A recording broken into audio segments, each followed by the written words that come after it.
No sword in my hands, just a will that won't break. I've seen modest terror tremble, felt every quake. Sam carried Frodo when he couldn't go on. Now I carry that heart even when hope is gone. Then came Gandalf's staff, lit the sky.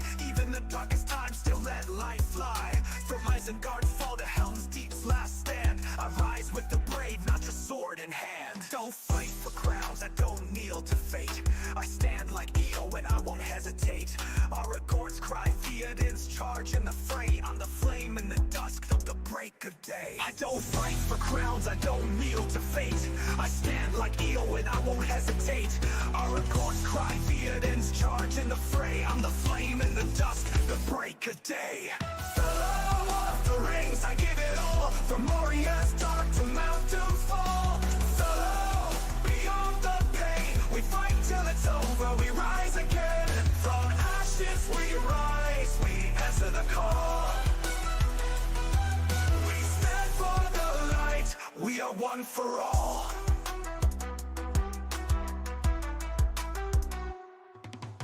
Born with the fire like smog in the air, but I learned from Boromir, beware despair. Power corrupts, the ring's heavy price. Gollum fell chasing it twice. I saw Denethor fall, blinded by fear, while Faramir stood, silent but clear. Galadriel's grace, but a fire inside. She passed on the test, while others just lied. I'm not just a fighter, I'm light through the shade. Like Legolas swift, and Gimli unafraid. From Rivendell's peace to the Black Gate's cry, I rise like the eagles, I will not die. Fellow, we give it all. From the Shire to Shadow, we heed the call. Fellow, beyond the flame, with hearts unbroken, we rise again. Through trolls and wraiths, we rise through the fall. We stand for the weak, we are one for all. Fellow, through fire and stone, from ends that march to thrones overthrown. Fellow, no fear remains, even Sauron's shadow breaks at our name. We carry the ring, we answer the call. We stand as the light, we are one for all. I am here with the fellow of the rings.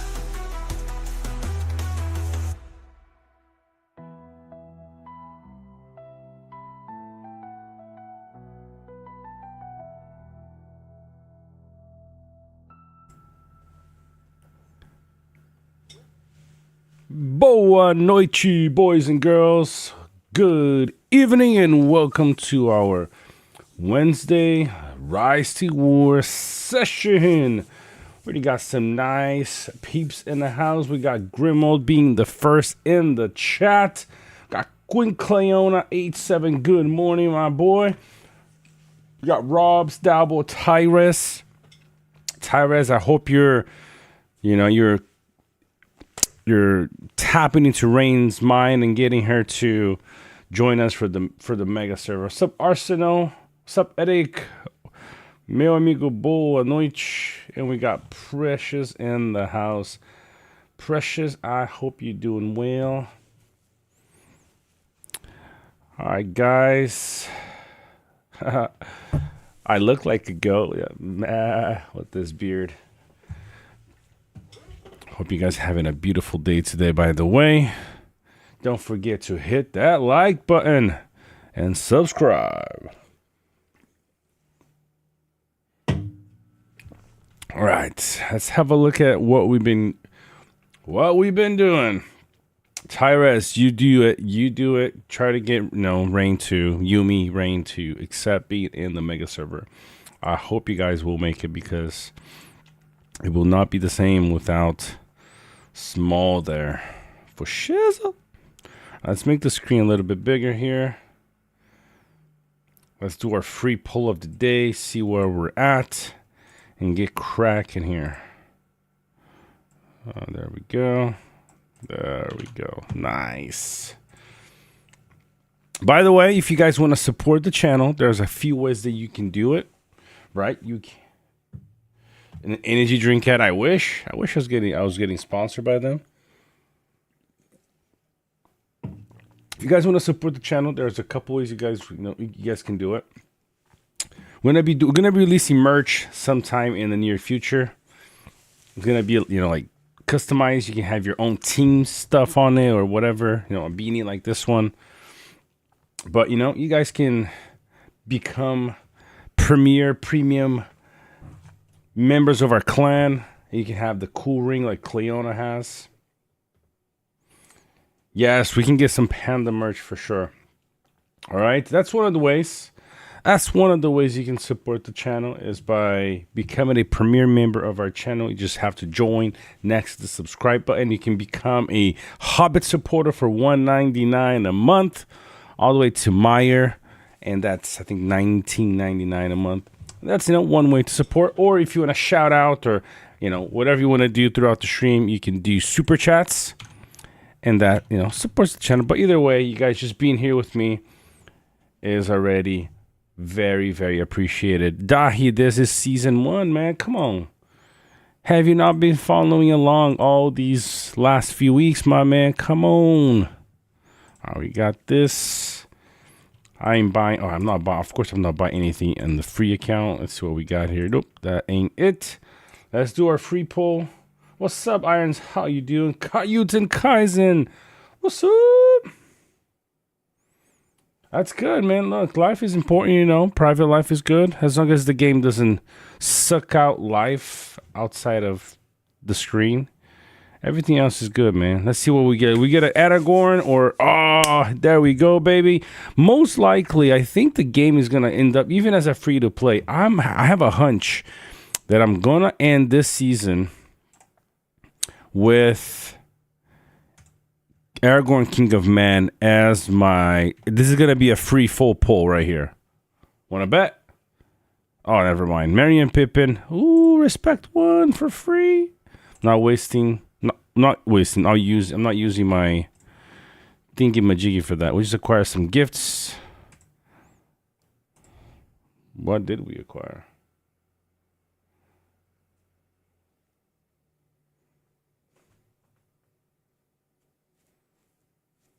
I'm not sure what's Finny saying.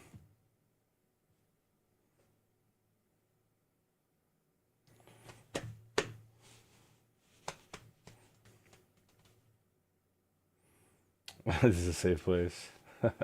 Am I a fan of Legos? I actually am a fan of Legos. I am a fan of Legos for sure. So I got enough stuff to bring them to R1. Can I just sell these? I don't want to use it. I don't want to use it right now, to be honest. Let's see what we got. Yes, my kids love it. I like Legos. We do. I mean, my kids play a lot more than I do with it, but they play daily. My boys, my 2 boys, and my daughter. Have you bought new Lord of the Rings sets? No, man. I'm at a point in my life that I have to prioritize a lot of very specific things, and sadly, Legos, Lord of the Rings Legos, right now cannot be part of that focus point yet. But who knows? In the near future, most likely. Some years in the future. So we need that. We need some training and some conscription. Let's do these. Let's do these 2 right now.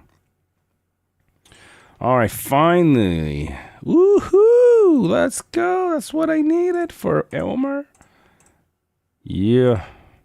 What we got? Come on, I'm gonna claim these things.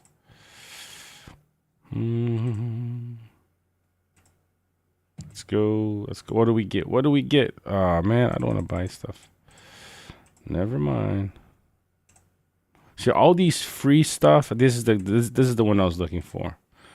Oh, just 1 so far. We need 1 more to unlock the next level, which is... Oh, stamina potions. Stamina for the week. So, no, 8-7. Boromir new meta. How is it being a new player? I mean, it's been fine. I'm not playing in a competitive server, so it's easy to say it's going fine when it's not really my team playing right now. But I'll be able to give you a better answer later. and actually start PvP. So let's see what we got here, guys. Let's see what we're working with. Let's give this here. I mean, I really want to try to help my team win. So let's do this right now. I gotta see, how did I bind this? What did I bind this account to? No, switch account. Oh, so it's in my Google. Okay, gotta have to do it through the Google later. Trying to play on my iPhone earlier and I couldn't do it. All right, we claimed some Dwalin stuff. So we're definitely going to be unlocking him very soon here. Let's see what we get. Whoo, here gone. All right, so let's give it to her. What we got. Man, they're pushing farming big time here. What is this? Who's texting me? Oh, all right. See what we got. Oh, that's one we definitely do want. Well, before we get to any of that, let's give our gear, the right gear, to Elmer. Elmer needs to have this one. This is the stronger one for him. Although this is pretty solid too.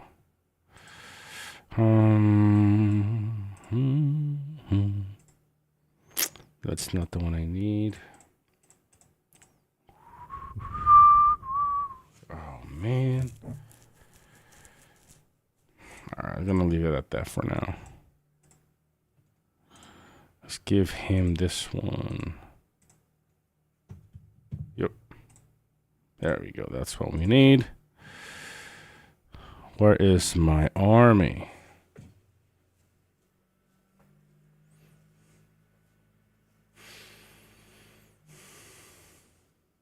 Rice tour is just good, man. Oh, look at this. What's going on here? More stuff? Yo, look at this, guys. The Hobbit's Gifts. Date 1. Undertaken Adventures Mute Alert. No trifling matter. Thus, the Hobbits have decided to offer you a deal. What's going on? Look at that. How do I get that? Look at all these freebies, man. I'm going to have to look at this later. Kind of, write up everything you can possibly get. I kind of needed to be doing this right now. There's a lot of freebies going on.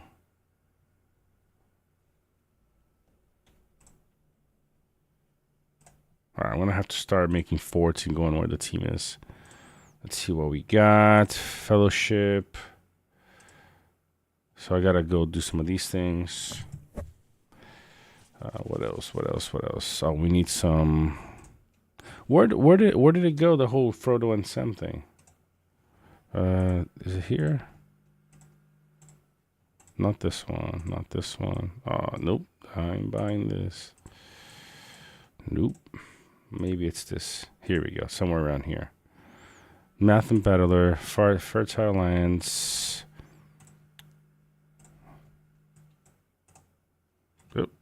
That one somewhere.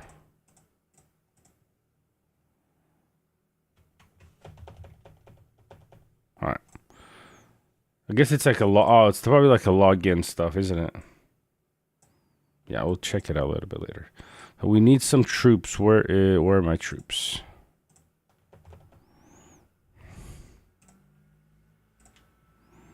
All right, it's giving some of the better stuff now.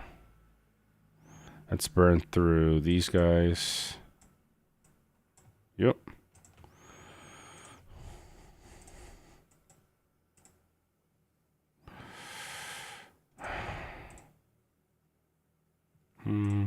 Probably gonna regret this one, but at this point, who cares? I do love Boromir is a great commander. T1 wise, yes.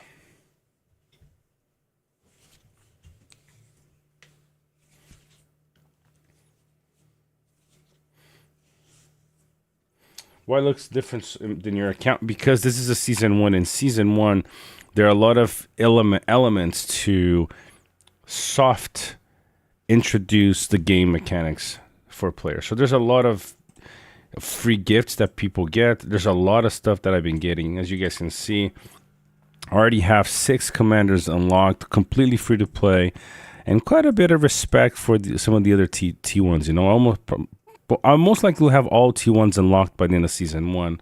Which, it's not bad for a completely free to play. Nice. I should have taken that one. Should have. That's not too bad. I got 700 gems. Which, if I had really started on the day that the server started, I'd have probably been able to get top of server for that first week of events that gives 10 Mathams and 5,000, or I think it's 5 to 8,000 gems, which would have added a little bit more. So as a free to play, if you're finishing a season with an equivalent of 100 Mathams for free at the end of a season, I'd say it's not the best, I know, but it's pretty good for being 100% free to play, which means, you get to do a full pull. It's a full, so you can completely unlock a T3 commander every season, potentially. Aragorn, King of Man, little by little here, guys. We're getting close to unlocking the full. Look at that. Completely free. We got how many? We got 1,100 no, 1,100 now. We got 330 so far. Most likely by the end of the season we'll have all that we need. Where is that one thing with Frodo and Sam on there? It's like the daily... It's like the daily check-in. Why can't I see it? Yeah, it's not here. Trying to find where it was. It's not this one, because this one is this here. That by the end of it, I'll get, I guess, a full pull of Arm, which I already have. Not bad. Nice. This is a nice one. That's not the one I'm looking for. It's not this one either. Maybe it's gonna show up as soon as I log in tomorrow. We'll see. Ooh, we got the 200 gems here from the update too. So almost 8,000 gems. Yeah, it's probably gonna show up only. It's gonna be cool. I can get Frodo and Sam and some other guys. Pretty dope as a free to play account.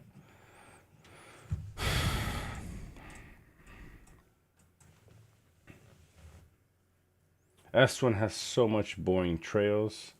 It's different, but at least you got something to do. You need two full formations as a free to play. Yeah, doesn't matter what you're doing. You need two full formations. And I actually might, if depending how much stuff I'm able to gather, I might actually even play this account with my main account to show you guys what a free to play can do. Ugh. That's a kind of a big if, but I would like to try. I do think that free to play still have their place. A lot of the stuff that 1.0 we used to have for free to play, I think it's very much still in here. And so yeah. People need to just keep going at it, man. Be smart. If you're gonna pay, get anything in the game, get the season pass. If you want to be very, very smart, just get the season pass. Focus on the best possible commanders. Let's just tell people in world chat. Say hi to you too.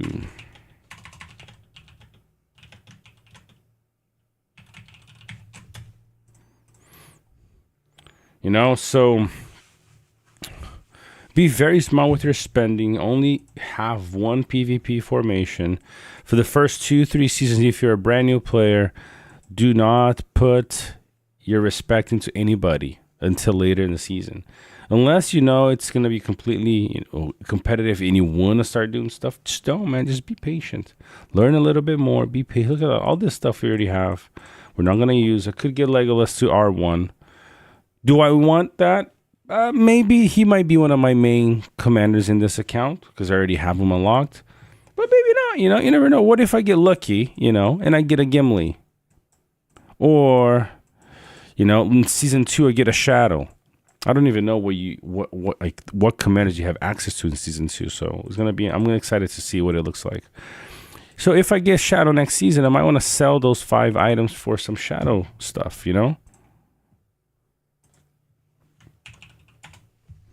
All right, let's share the link here from YouTube with everyone, so people can join if they want to later. All right, where is it? Here we go. All right, so we took that. Let's bring it back.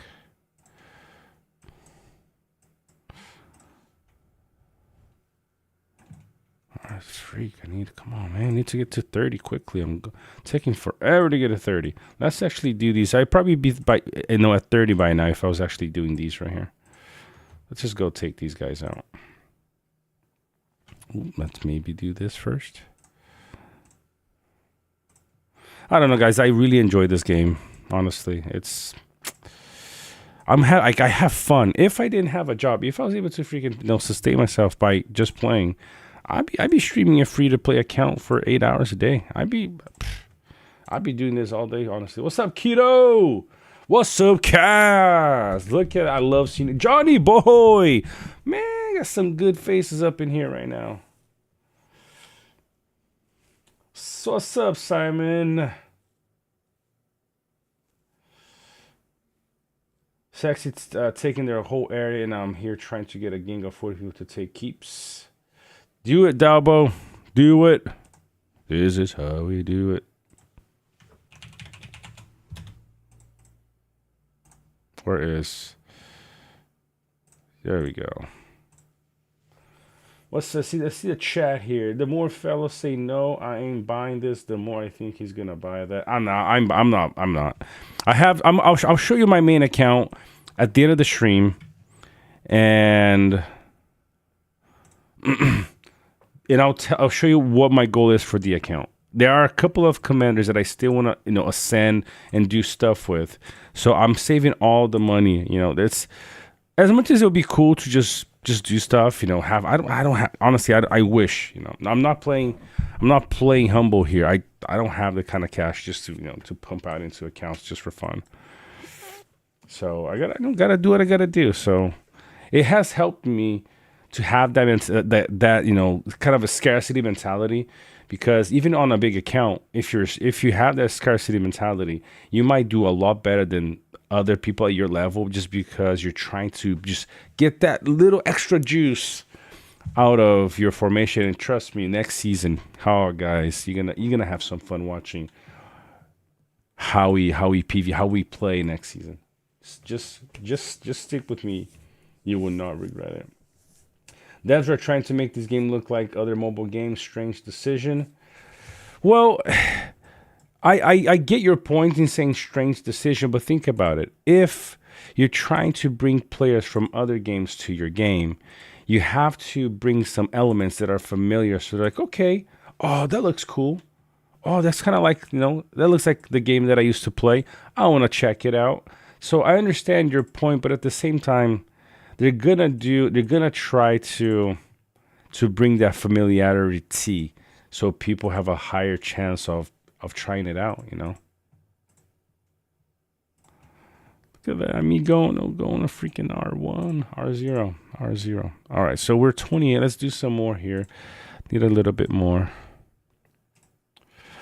Let's go.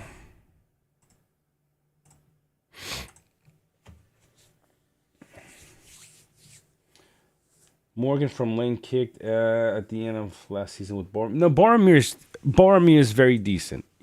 He's a type of commander that will bring a little bit into into the whole formation. This is how I'd run him. I would run, if I was R10, these 3 trees, right? The evasion, the extra tankiness. Probably run him with Swan Knights or Mountain Trolls if I'm doing NRP. Air, this is a pretty solid build. You get up to 70 defense by round 10. So, but it does, which is nice. It goes up where White Council goes down and things like that. This goes up, which is nice. And then here you give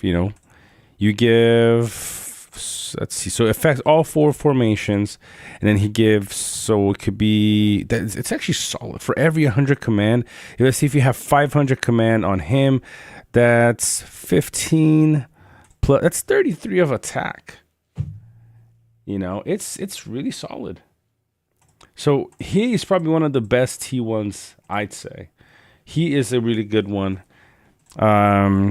He'd be my tank until I get somebody like Gil at R0 or Undyne at R0 or even Frodo and Sam. But then Frodo and Sam needs more respect. Boromir is very solid. I wouldn't ascend them. Free to play, you gotta make do with what you have.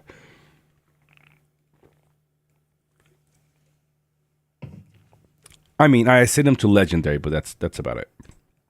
Let's do some market here and change some stuff because you don't want to be sitting with this here all the time. Here we go. Get some more production going.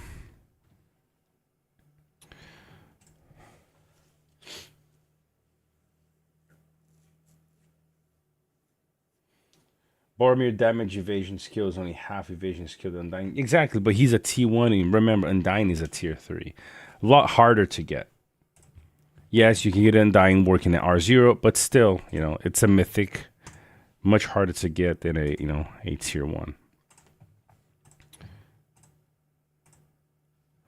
Okay, let's see here. I need to start strengthening some stuff, but before we do that, let's get him to 28. Oof, so close. Guess we can do that. Oh, here we go. And then let's get Boromir to 28. There we go. Boom. Beautiful.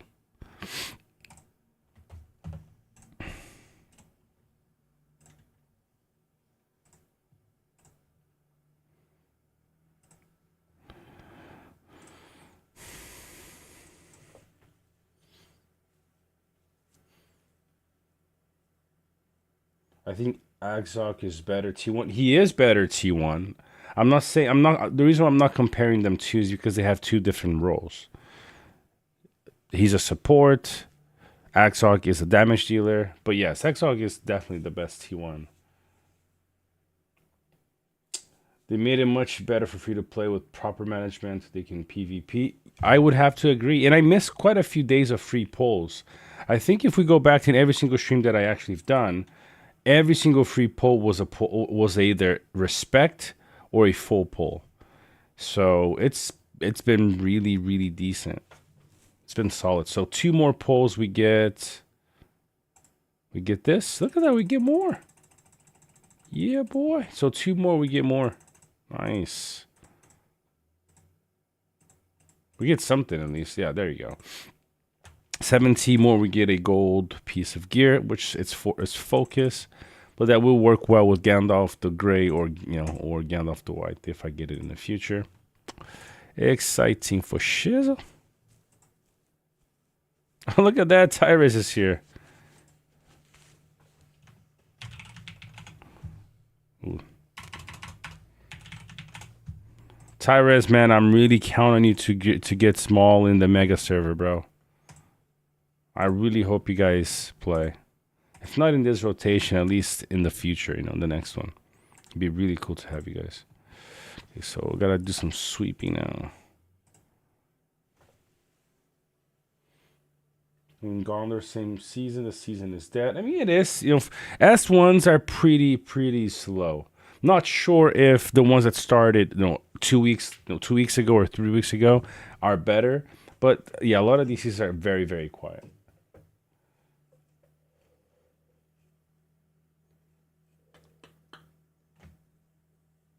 We all want Mitt's level of investment. Yeah, not on the free account side. Nieces are trash, can play evil side. I mean, you can basically get 2 of the best ones though. I think it's not that bad when you can only get Saruman and Undyne. It honestly, it lowers your chance of getting crap evil. There's so many crap evil commanders that you basically, your chances are Azog, which he is extremely good, or Undyne and Saruman. I'd say we're lucky.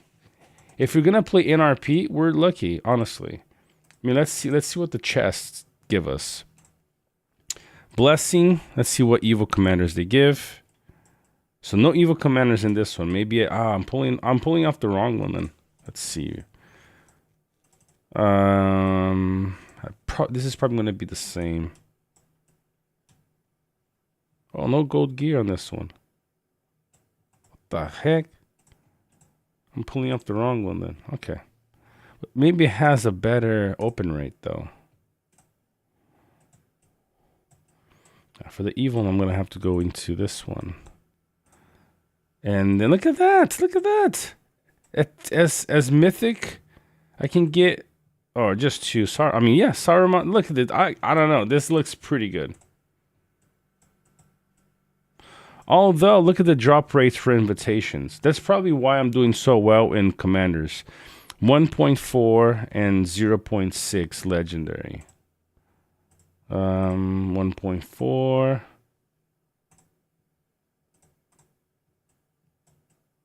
Look at that. So this is a really good chest if you're trying to get commanders. What's up, Evan?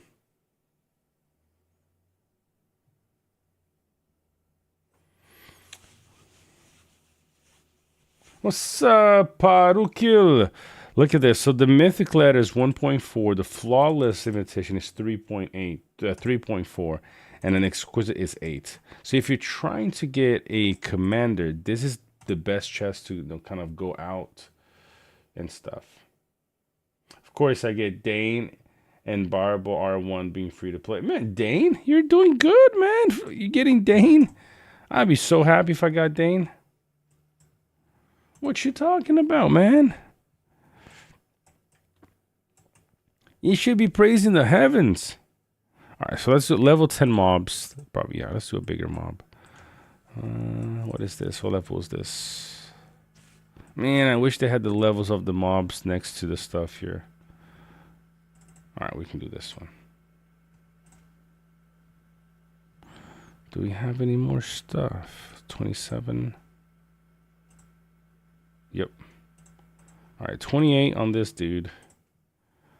Oh, man, look at that. Already one tree done, going for the second one now. Let's go. All right, almost 29. Let's go, baby. Where's your base? I will switch to RS. My base is right. I mean, I'll just post it in, in world chat. Doesn't really matter. If y'all want to come for me, y'all come for me.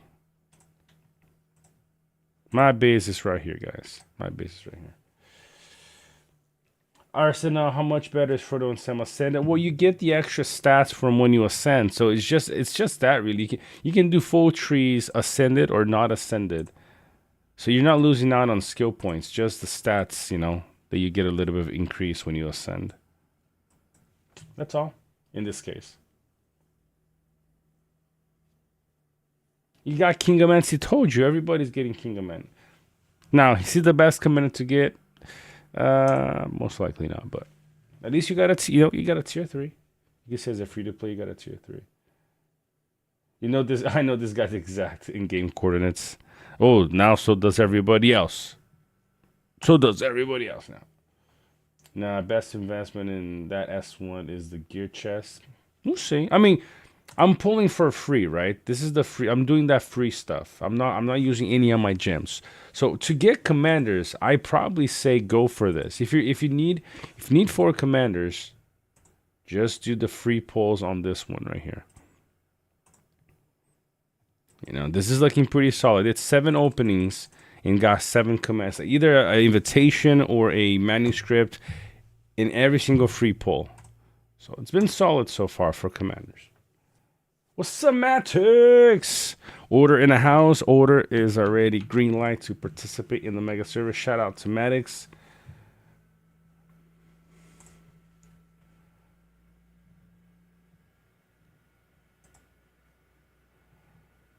How you do, Maddox? You wanna see the map? Oh yeah, I'll show you. I'll show you how nasty the map is right now. Is Witch King overrated? A little bit. A little bit. So the only team that so far has a kingdom is the sexy team, right? Sexy, yeah. Lustful Rabble. They've taken all these keeps up north.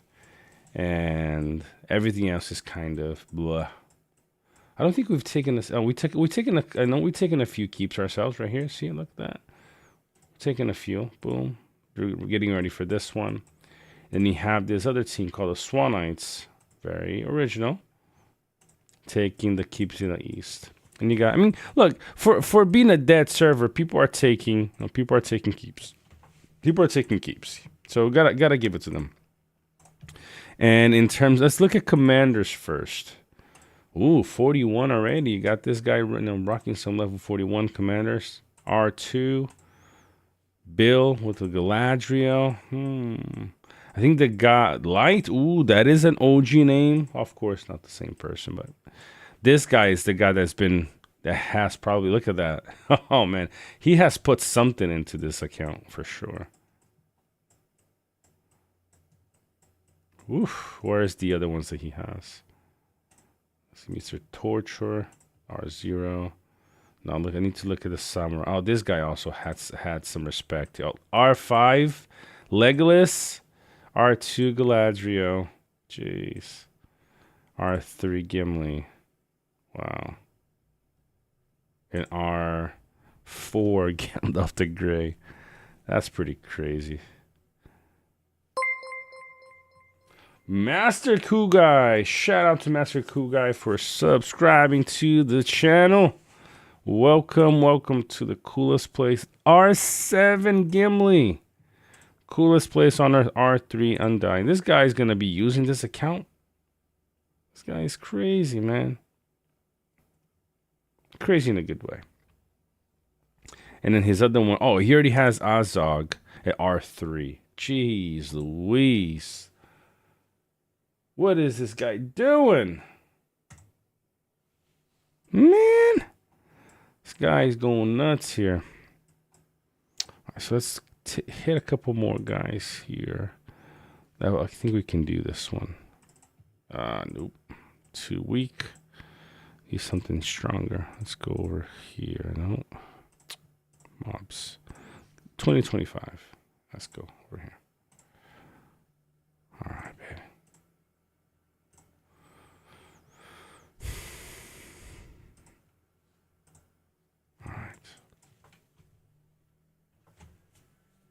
Any big names here? I don't think so. Yo, Summer on a join lame. We'll recruit him for you. By the time he's done with, season 4 or 5. At this rate, jeez.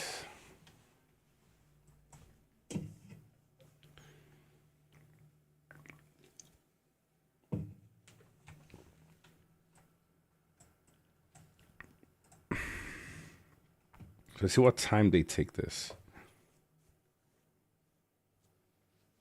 All right, so once this fortress is, I'll be here, guys. Whoever's leading the team here, I'll be here for this one, depending on the time. But we need, where's the fortress being built? Right here. So 35 minutes. Okay, so I'll be able to send my siege here, or my fort. I mean, do I need a fort? Not really, right? Because I only have one formation. So depending on the time we'll go for this keep. I'll be here. There's no. Oh, it's the. Okay. So 4 p.m. 4 p.m. my time. I can probably make this one. Can probably make it. He's got the next HGH World Raven account. Well, you never know, man. You never know. The guy might be serious about go all out on this. He just might. All right, so one more and we get the last. Here we go.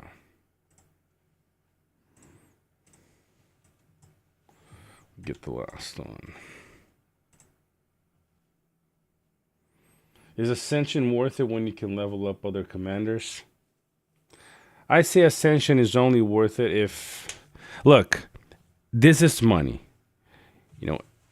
Getting a commander ascended is, at the end of the day, is money.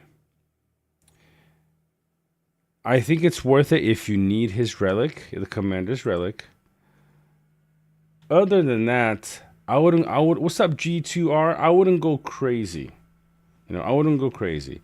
There are damage dealers, yes, for sure. If it's a support, it's not as important. Damage dealers is very important. Undyne already higher respect than me. Oh, jeez. On Gimli, well, if you're gonna, yes, if Gimli's gonna be your main commander, this is how I see. I haven't seen a lot of people running Gimli recently because of the the Saruman and Shadow like spam everywhere. This is how I say. Either you're gonna have money to buy whatever you want later. If you're just trying to be as smart as possible, I just say, just is Gimli going to be the command you're going to play no matter what in 10 seasons? Because unless you're like you are at the top 1% of the players, if the Balrog comes out, which I think is going to come out, Lex Jax he's not in voice today. He's probably busy doing something. If they come out with the Balrog when Rings of Power comes out, and you're not going to be the guy, see, yeah, I got 20,000, I got 10,000 to put into to get him to Z1. So it doesn't really matter if they could come out with an awesome commander in 5 years, unless you're saving all those T3 respect items that you're not using on the commander for maybe a commander that you do want to use.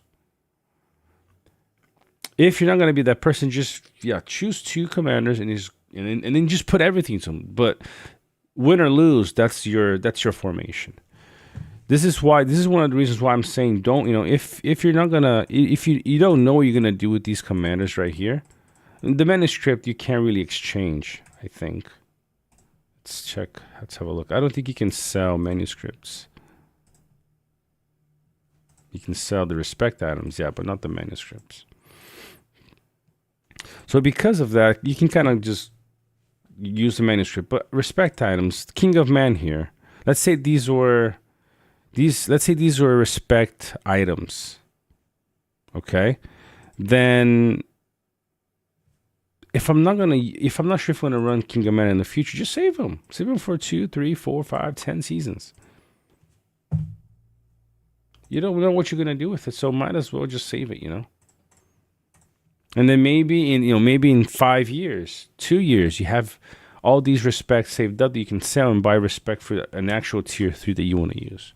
So if you're not going to run a commander, there's no point in you being hasty about it and just wasting the respect items on that commander. Oh, I got an R went to R3.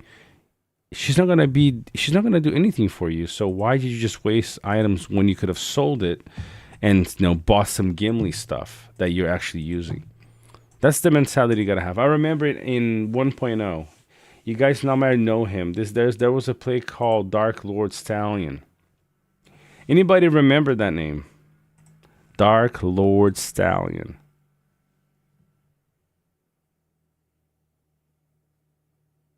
How much will it cost roughly to get Balrog to Zenith? Any commander from launch to Zenith. If you're only using the those specialized chests for that commander like I did for Guahir, you're probably looking at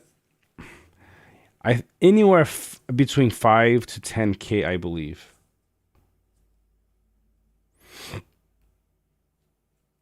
So yeah, Dark Lord Stallion in 1.0, he was able to get a R20, R25. His main commander was Sauron, and he was able to get R20, R25 Sauron with a fraction of spend. With a fraction of spend that most of the other players spent to get Sauron to that level. Why? Because he was patient. He saved the respect items he knew he wasn't going to use on other tier 3s, exchanged it, bought it from the store, waited, used his Mathams only in the chest that had Sauron as a higher drop rate, and where a commander in 1.0 was spending 15 grand to get a commander to R20, R25. I don't know what it was back then. He got it for like 7, which is a huge savings when you consider 50%. That's very smart. That's the kind of stuff you want to be doing. I mean, everybody should be doing that. But if you're free to play, you really want to be doing that. Getting the most out of your account as humanly possible. Here we go. Almost level 30, guys. And now I can go back to getting some more tiles. I need the resources. Yeah, so probably somewhere around 5 to 10K to Z1, okay? This is not Z10. Z10, you're probably looking 30K maybe, 40,000 potentially. Are you new to the season? Yes, Mohammed, I'm new to this season. Yes. Stick around to see the main account that I'm running. Think you said he had R25 star on being a free to play. Yeah, I mean, he wasn't free to play. He was just very smart legs with his spending. Very, very smart. If 1.0 stuck around, he and I were working. I mean, but now he quit the game. But before he quit the game because of how the change, he wasn't happy about the changes, right? But we were working on a guide, like on a proper spending guide to help everybody just get the most out of their accounts. But then, he quit because of 2.0. So now we don't have him. We chat from time to time, but yeah, he's not coming back. He ain't coming back. All right, cool. His sound was pretty nasty. It was really, really strong. He did it right. I'm trying the same. Exactly. If you're patient, you guys can get a lot more from your accounts than most people will. Because, you see these items here. Like, oh, man, look. I'm just going to give it to Legolas, because he's going to be R1. It looks cool in your account. But if you're not going to run him as your main, what a waste. What a waste. Just don't. Don't do it. Just hold it in. It's gonna pass. That desire is gonna pass. Just hold it in. I see a lot of accounts like that. A few comms high R and the rest under R5. I mean, if you're not gonna use those commanders, there's no reason, Evan, to put any respect into those guys. Honestly. Then again, like I said, if you're gonna be one of those. If you are one of those Krakens that you can just have everything in R10, at least, then do it.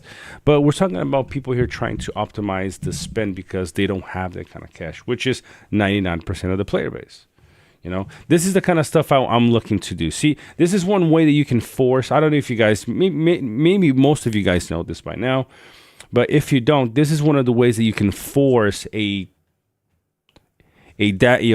tank formation. If you're not running a tank unit. See, I'm not running Swan Knights. I'm not running Mountain Trolls. But look how well these three guys, how well protected they were. Because I have a melee here and then 3 ranged. That's a solid result right there. I'm very happy with this. Gear is more important than respect. Couple seasons ago, I was playing with R5 commanders, but maxed refined gear. I was doing so well. Respect is a lot less important than the gear. I spent $80 and thought this is all. I mean, look, H7 for a lot of people, it is a lot. That's why we're trying to say just be smart, be patient, choose 4 commanders, and just stick with it and just go with that. That's it. R10 would be enough for me. R10 is enough for most commanders anyways. The most optimal level, if you have a little bit to spend, is R10. From R10 to Z1 is a huge jump in money that for 99% of the players, it doesn't make sense to spend the difference to get to Z1. Of course, you're going to lack in firepower to hit bigger accounts, but that makes sense, If you're spending, 100 per season, and you have R10 commanders after a year and a half, and you're, so let's say you spend $2,000 in your whole account, and you're trying to win or drop close with somebody that spent 100K, 50 grand. You know, it's not logical to want to do that, although this game does allow for that. That's why, you know, choosing the right unit for your formation is important. You know, the supporting commanders that you're using, all of these things are very important because of that. Now, we didn't look at the fellowships. RORS actually jumped up. We were, I think, number 6 in the beginning of the season. Now we're still way behind these guys, but I think we can start competing a little bit. Hopefully.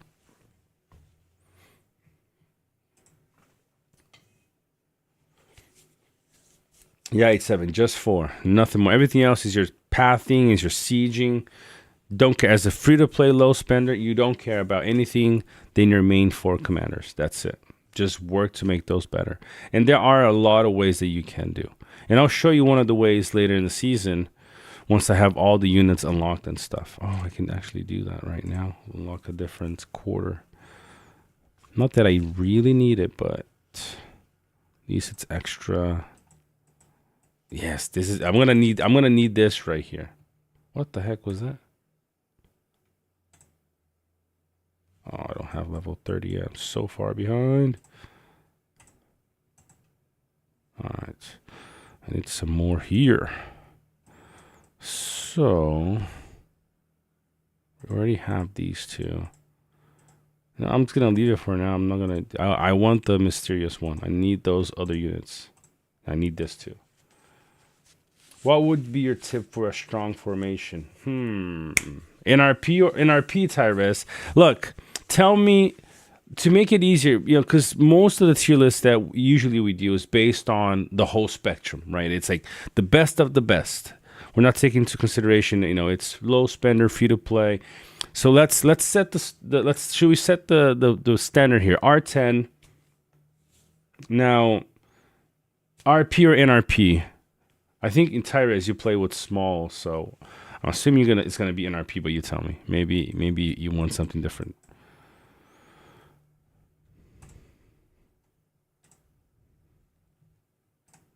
Let's pull it. Oh, we took it. All right, so we are at 9,000. I'm so behind in resources too. Let's go. We gotta catch up. I'm way behind. Come on, guys. Look at this. You can't have people at 0. Come on, man. I mean, I'm not that behind, but I'm a little bit behind. Yeah, 31,000 squirrel. He has Thranduil already. NRP R10 commanders relic or not?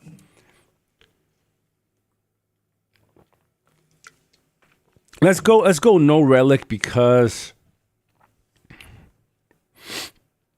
it's expensive, you know. For a free to play low spender, getting 40 mythic respect items for 4 commanders is quite expensive. My best commanders for R10 would still be, you know, let's go with damage dealers. I probably still go with Saruman. You can go Saruman and Shadow, making it a little bit cheaper. You know, you focus on your tier 3 respect and Saruman your tier 2 on Shadow.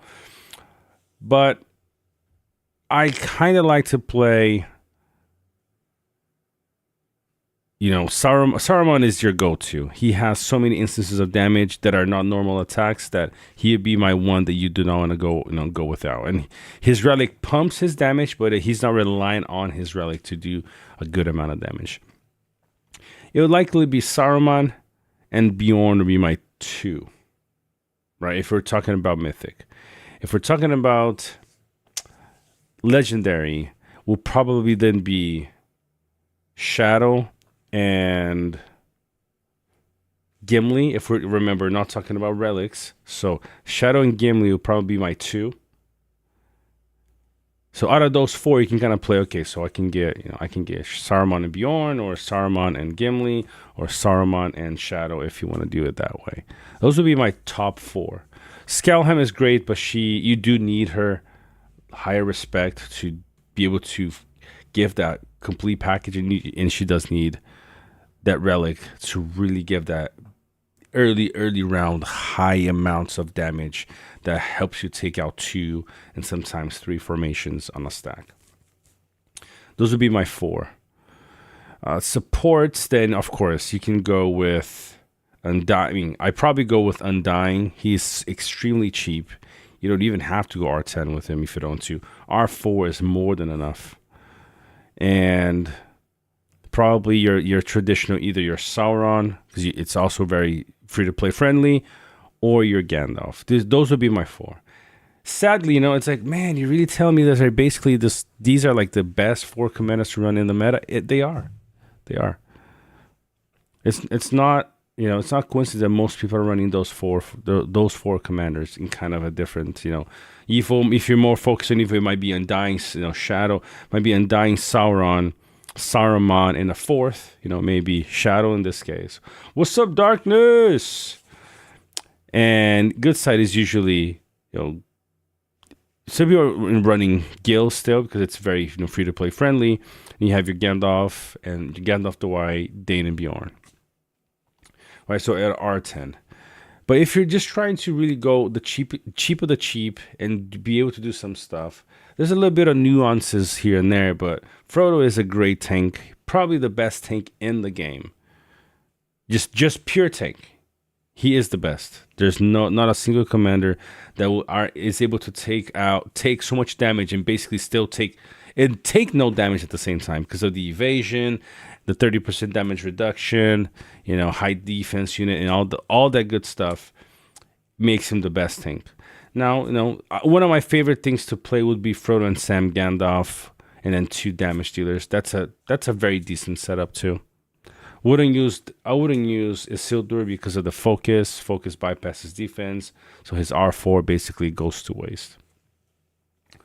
So there's all these different levels, but if you're gonna go R10, you most likely have the budget to get mythic commanders to R10. So Saruman, Bjorn, or Dane, these three can kind of interchange. I've seen some Danes do better than Bjorn sometimes, and see Bjorns do better than Danes, so kind of interchangeable there.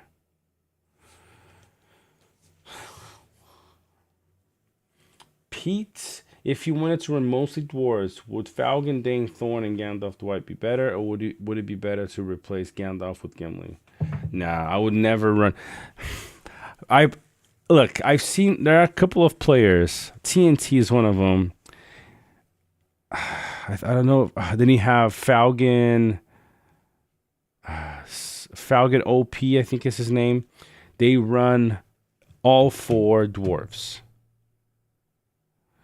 They do well, but not that well. Look, I'm a big race synergy formation. I love, Cletion. Shout out to my boy Cletion. He runs a lot. I mean, he's been playing around with different things lately, but he usually runs an all 4 elf team, and it does extremely well. He's built that team to do extremely, extremely well. What the heck? Yes, only unclaimed. There we go. So he does extremely well. Dwarves, on the other hand, with Saruman, you really struggle. If you didn't have Saruman, an all dwarf team would do extremely well, but it doesn't do as good, I think.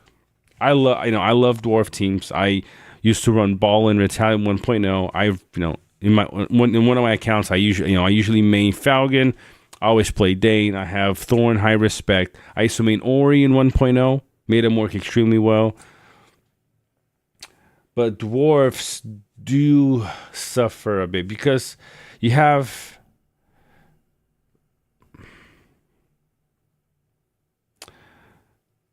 Falcon, who does something similar to Gandalf, right? Gandalf the Grey. And you have 2 good damage units, which are Dane and Gimli.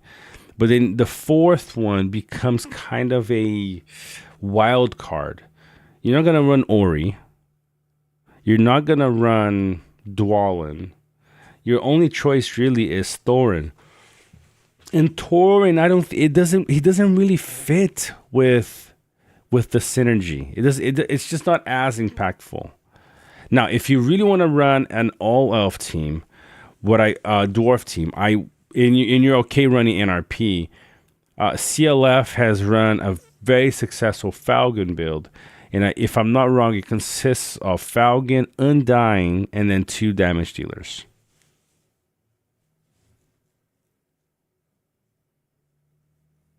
All right, Tyler, I appreciate it. Yeah, we're trying, man. We're trying.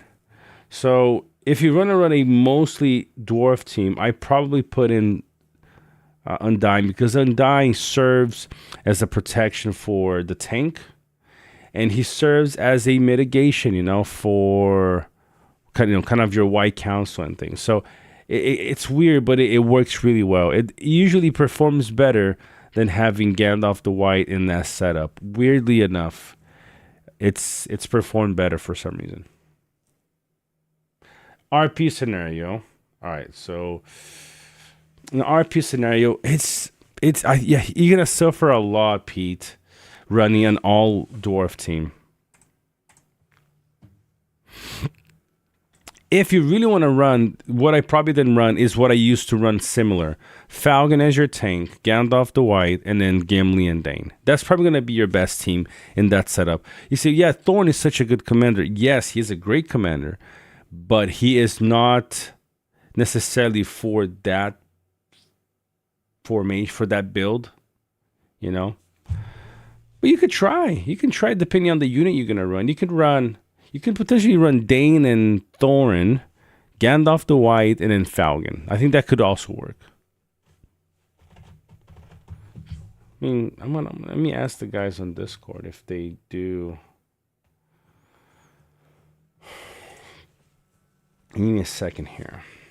Let's ask the team, the peeps. Has anyone ran something like this, and if so, what were the results? Falcon,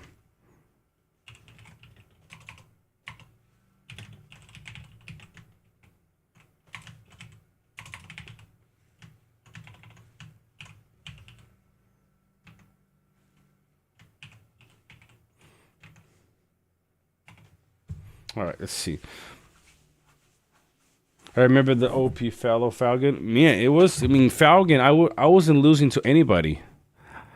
Doesn't mean I was winning, like it's destroying people, but I wasn't losing. Before Saruman came out, I was not losing to anybody with my Falcon formation. It was Falcon, Gandalf the White, Dane, and Bjorn. No problem at all. Saruman hurt a little bit more, which is funny. Like, why? I might have to go back and run Falcon next season to really get a sense, because it's been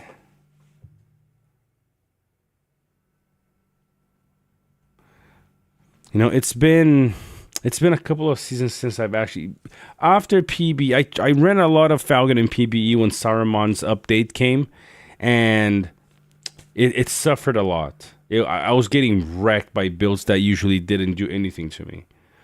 And so after the PB, I kind of put Falcon to the side. But maybe it's time to bring Falcon back. And I'll show you guys I'll show you, Pete, come back in, let's say, 20 days when we have, maybe less, maybe a couple of weeks when we have full PvP. I'll bring up Falcon and we'll test because I have in this account, I have Falcon with the Relic, I have Dane, I have Thorn, I have Gimli, all Zenith levels, and let's see what else.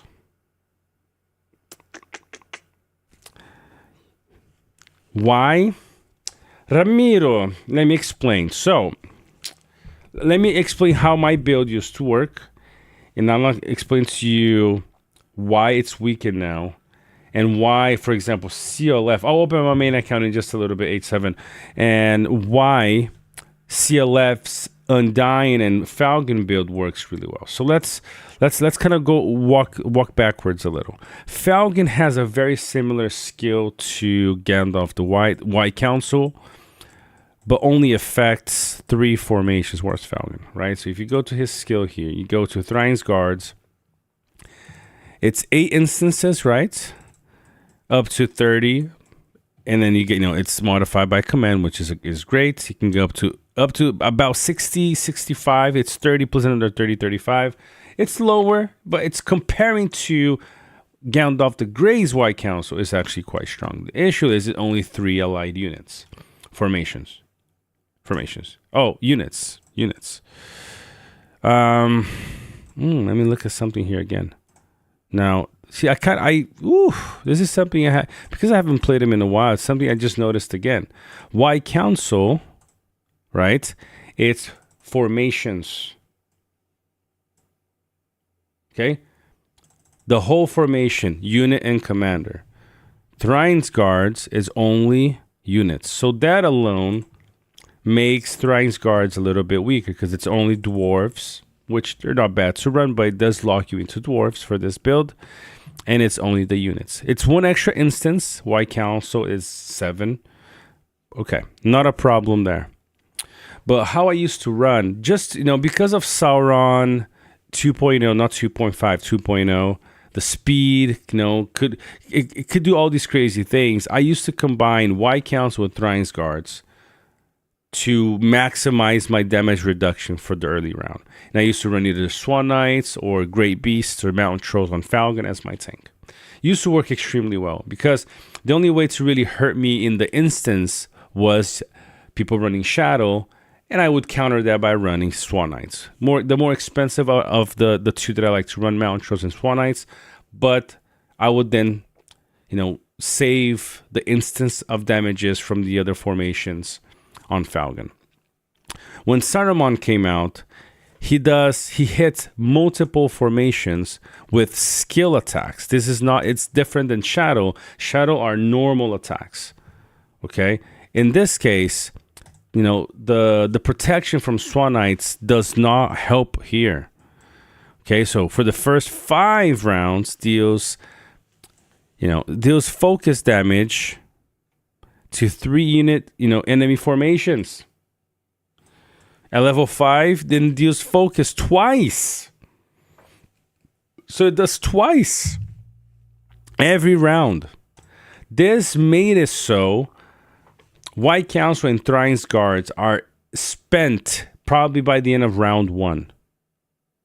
Whereas, if I was running Shadow, probably by round 3, running Swan Knights, that's when White Council would wear off. With Saruman, stacking White Council was a bit of a waste with Thrain's Guards because all these multiple skill attacks from both of these skills right here would just burn right through my instances by the end of round 1, if I'm not mistaken. So by the end of round 1, Gandalf the Whites and Falcon's skill was already gone. The protection was worn off. So because of that, it made less enticing to run Falcon and Gandalf the White or Gandalf the Grey together. But you're like, yeah, but even before Saruman, were you not just kind of wasting Thrain's Guards with White Council because there is a cap? Yes and no, because I didn't run White Council to the max. My White Council would usually be about 60%. Okay? And then another 60% from Thrain's Guards would cap me at 90%. But the reason why I prefer to do that is because you have skills like White Rider from the other Gandalf the White, that's 25%, right? And you have the Deceiver from Sauron, which is another 10 to 12%. So to make sure I was basically, at the maximum the whole time, I used to do those two things.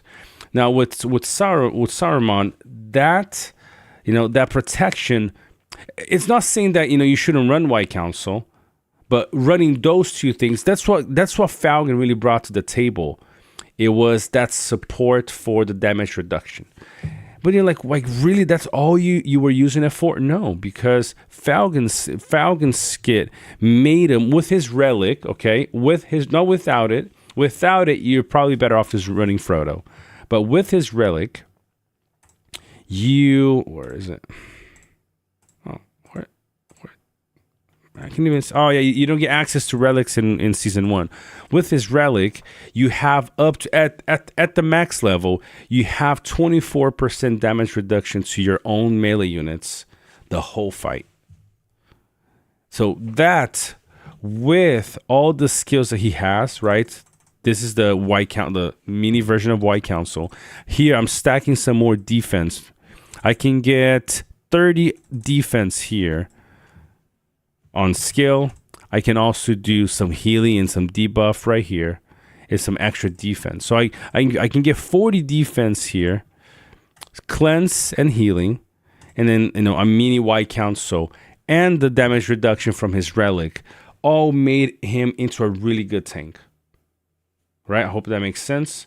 Now but with Saruman, that lifespan of his skill and stacking White Council really cut it down to like 20% usage. Then why is Undying useful? Why is Undying useful with Falcon? Because now I can basically still get all the benefits from what Falcon does, which is tank and the mini White Council.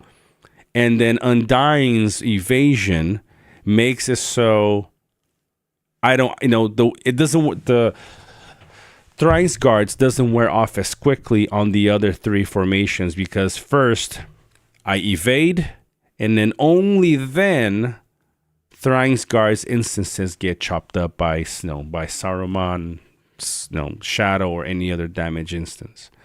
So that kind of brought back those two combined prolongs Falcon's skills. Now, should you be running something like this? I would say no. If you're free to play, low spender, this is the kind of build that you run if you just have, a B or C team and you're able to kind of well out and you just want to do something different, like I did back, a few months back when I first started running Falcon. I wouldn't recommend it. It's a build that you might love it, but you might hate it. So just to be safe, this is not the kind of build I would suggest you guys run.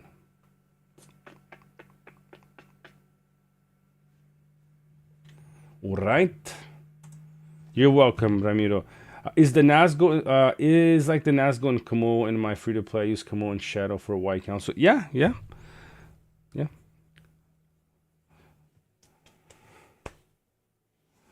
You're welcome. You are welcome, Ramiro. I hope it made sense. Irons Galadriel is top for beginners. No, man. I mean, Vasi's not here. He is the guy that Nate J's probably not here either, because they both they mained Galadriel for many seasons. Galadriel is not a free-to-play commander. She is great. You're welcome, Pete. She's great, but she's not a free-to-play commander. I would not suggest, if you're going to be free-to-play, do not run Galadriel. If you're a beginner, if you're a low spender, just play it safe. Play it safe. Saruman and another damage dealer, you're more than going to do well. The key here, guys, is going to be your units. Your units play a bigger role than most of you guys really take it serious to be. And I'll showcase during my next season. You guys will understand what I mean. So units is for free to play low spenders. You're gonna have to be. We're talking about this in World Chat in Back-In earlier today. Vasi made this comment. If you're a whale, you optimize by using cheaper units because you want to fight for longer. If you're a low spender free to play, you're gonna go for the more expensive units because they will offset the deficiency of your gear, of your respect levels. All right, so hope that made sense. What's up, Evan? Are you sleeping?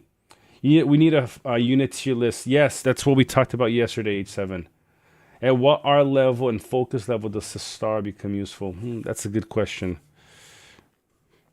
Sistar is he is kind of like, from my experience, Kistaro. I gotta remind myself to say his name properly. Kistaro. He is the type of commander that does require a little bit more investment to do the numbers that you see lower respect commanders do. Castaro will be if you want to play with him because you like the way he looks, you like the lore behind him. Cool, but if you're trying to just be effective, Castaro will not be the one I recommend if you're looking for a focus commander. Saruman right now, guys, hands down the best, even at low respect. Last season, I got hit by R7s and R8s in my big account, and they were doing 110,000 damage to my formation, which should not be happening. So Saruman is your go-to, guys, if you guys are wanting to be effective. Yeah, Gala, she needs the relic to start. She needs the relic and 2-3 refines to be able to give you that 45 50,000 healing. Her kit is great. Her kit can go all the way to Z10. It gets better and better, like Gandalf the White. But at low respect, you're probably better off running other commanders. That's why I'm saying if you're gonna be free to play, Galadriel will not be the one I recommend. I see a lot of people using Galadriel as a tank. Yes, she's probably one of the best support tanks. Because I say support tanks is because Frodo and Sam to me is the best pure tank in the game. I have him as Z7. I think I showed a few reports last season of him not losing anything. But Galadriel, she's the best support tank because she tanks really well, but she has more than just that. She has madness, she has healing, she has CC from madness, and she also has buffs. She has cleanses and buffs from her R2. She just does so many different things. So at high respect, she is incredible. Probably one of my favorite commanders in the game. Shout out to Vesti for always sticking with her, But at low respect, Galadriel will not be on my list. Which evil comms have a good kit? Oh, so many. You got your Undying, you got your Shadow, you got your... So let's go here. Undying, Shadow, Saruman, Lurtz, Sauron. Let's see what else. Kirun probably. I'm not telling you guys, if I'm not saying they all fit in the same setup. I'm just giving you all the commanders. Kirun probably he has a place. Azog has a place, but those first Skelhelm and Kistaro as well. These are kind of like the main six that if you're gonna play full evil: Kistaro, Undying, Sauron, Shadow, Lurtz, and Skelhelm. Lurtz is good. You need his relic, really. You just asked me what evil commanders. We didn't talk about what investment level on each one. But Lurtz is still. Shout out to Burak. I said his name yesterday. He runs a full evil system. Oh, his all evil team was destroying the NRP meta at the time, and he was running Lurtz, not Shadow. It was Lurtz and Saruman, and I can't remember the other two now. I don't know if it was Undying and Sauron, or if it was Witch King and Sauron. I can't remember now. But he was doing so well. It was disgusting. Probably one of my favorite builds a couple seasons ago was from Burak. Oh no, I have some reports. Let me see if I have reports saved from me, and I'll show you guys. Give me a second. Don't go anywhere. Come on. Don't leave. Let's see. Do I have? I don't. Oh man, I don't have them in my friends list. I can find them. Give me a second, y'all, because I have them in the huge chat. Where is Burak? Here we go. All right. Give me a second. Message. Let's just put a little dot so I get taken to the DM. Here we go. All right, let me see if you can find some of the reports from last season. And look, he wasn't wailed out, man. He was running R10, R12. He was doing really good. Really. No, I don't have any reports. I'm going to ask him to send me some. And I'll show you guys later. He was doing so well, though. It was awesome to see. Witch King, as sad as it is to say, he if you're not going to run the troop setup, I haven't seen anybody run the troop setup without running his Nagathrax. You can potentially run Azog, Witch King, and a couple other commanders to do a really strong, potentially a really strong troop damage build. But I just haven't seen that play. I haven't seen people run that yet to be able to tell you guys. So I wouldn't say just because it sounds cool. But Witch King has he can be used as a kind of a pair with Sauron as debuffer, from his R4, and some troop damage with Snagas from his bottom R0. But I just haven't seen a lot of results from Witch King, so I couldn't tell you guys yet. Same with Guahir. I have a R12 Guahir, which we're gonna slowly pump to to Zenith hopefully. But without the kit looks good, but without actual thorough testing, I can't tell you how well it's gonna work. Theory. What's up, Johnny? Would you be down to help me with my account? 100%. Send me a DM. That's actually Cleona, you're not in here, are you? I'm gonna DM her because that's you reminded me of something that I need to start doing again, which is account reviews. Give me a second here.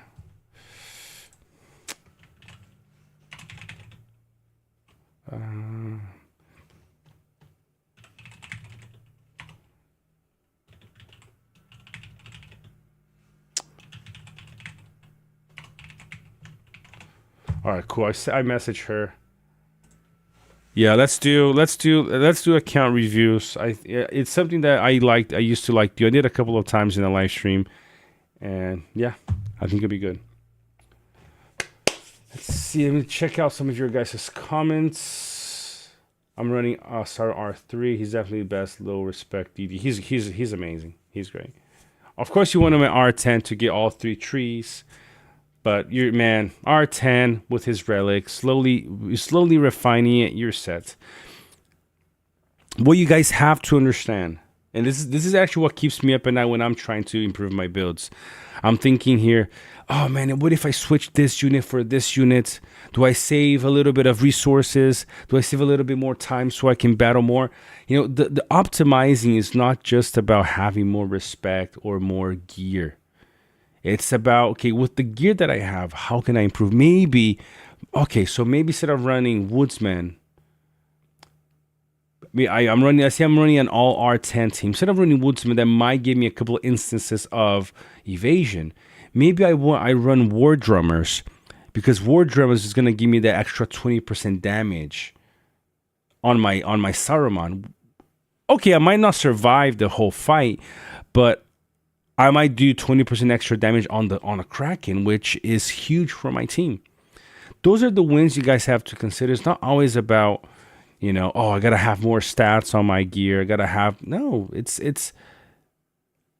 gotta show you guys later a Druka, old pirate made from Poem, from the pirate time that I had in RP. He runs an extremely free to play setup, or I would say very low spender, and he wrecks some bigger accounts. And the build, did I show you the gear and the build? They're like, no way that build killed this guy right here, no way, and he's done it. So it's not just about running the best gear, the best things. It's about just optimizing. You guys are going to see that the joy comes not from having the best gear, but actually just being able to do more with what you already have. So let me look at some of your guys' comments again. Let's go back here. Are you going to play in Survey with Panda next season? Yes, that is a green confirmation. That is a go. SU57M. That is a funky name. That's a funky YouTube name, if I may say so.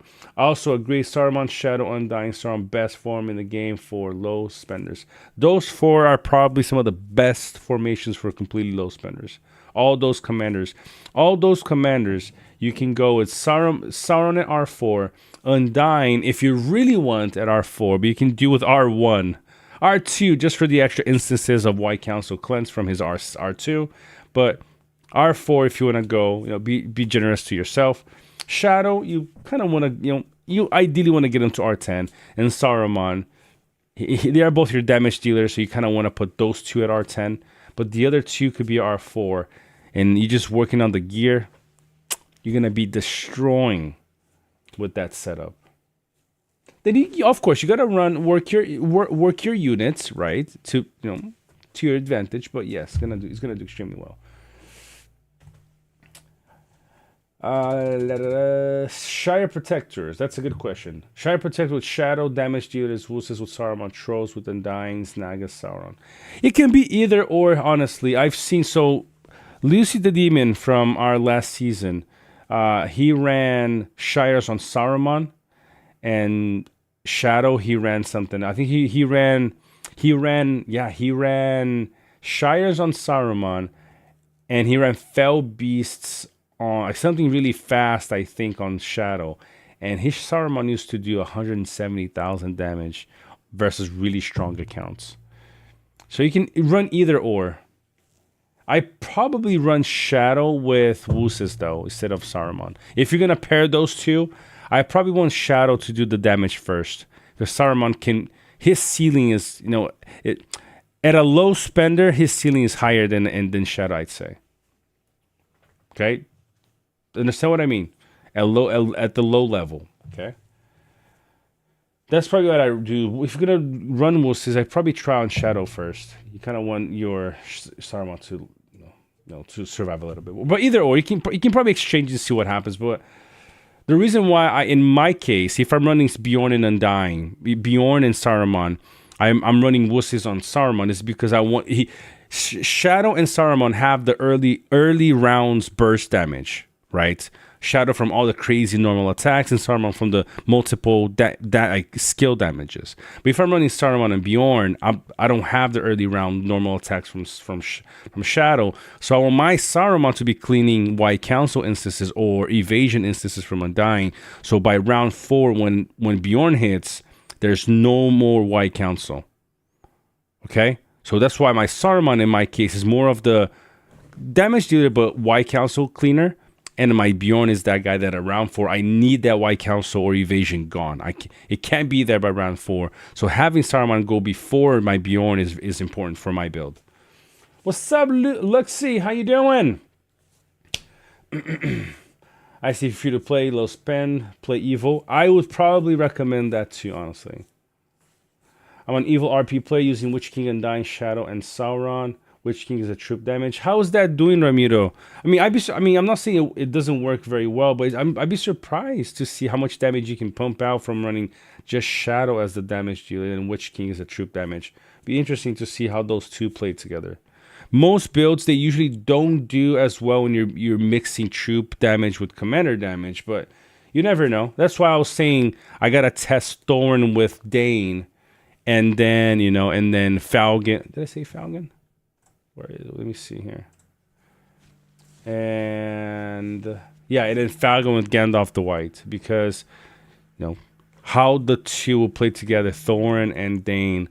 Would that be enough damage running a mix of those two types? I don't know. Exactly, yeah. Just like Tyrus said, y'all, hit that like button on the live. I think you guys are enjoying this live. I like these Q&As. Probably some of the most productive ones.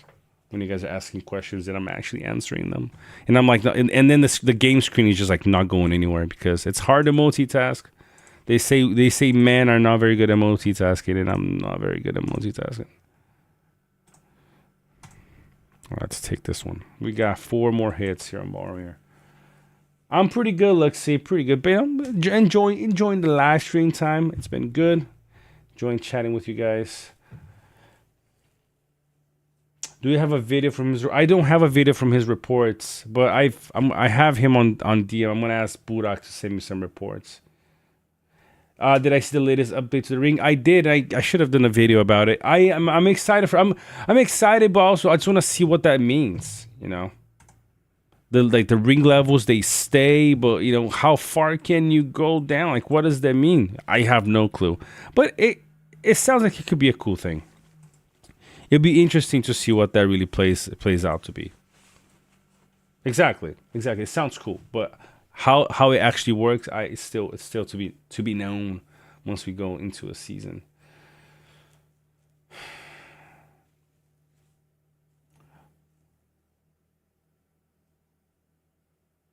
Okay, people, let's leave. What the heck? Witch King is not too easy to beat. Sorrow over Witch King, even Azra over Witch King. So unfortunate. I have a build that I'm gonna be testing Azra Core.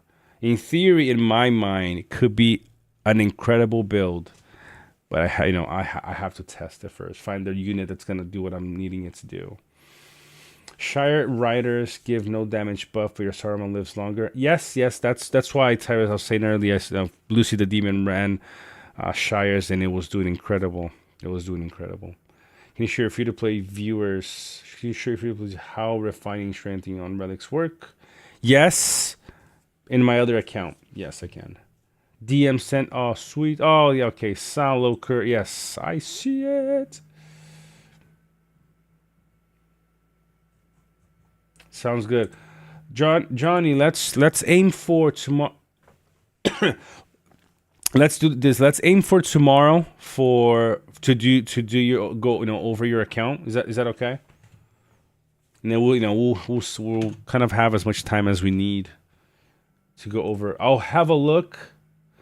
Can you do this first? Actually, send me the screenshots of your commanders, of your gear, and I'll study a little bit beforehand, so I don't have to kind of just send me stuff, the gear that's inside your already strengthened and refined gear, so I can have a look at all those things.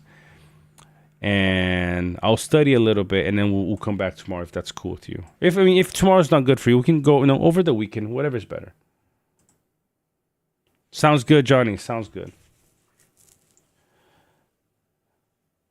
Wusses and Sorrow for initiative has been amazing, running on agility Sauron with Snagas and Wusses, Sorrow on T4 dwarves and something just to keep him alive. You're right, yes. That's a pretty solid set of units there.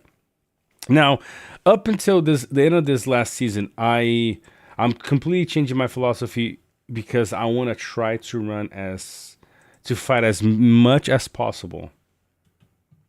I might have to go, all the way down all the way to T2s or T1s if it needs be, but I want to be able to fight as much as possible throughout the next season and see just how sustainable it is. And the trade-offs are, with going with freaking T1 Evil Man Cav instead of the tier 3, running T2 Troll instead of running another large unit that's more expensive.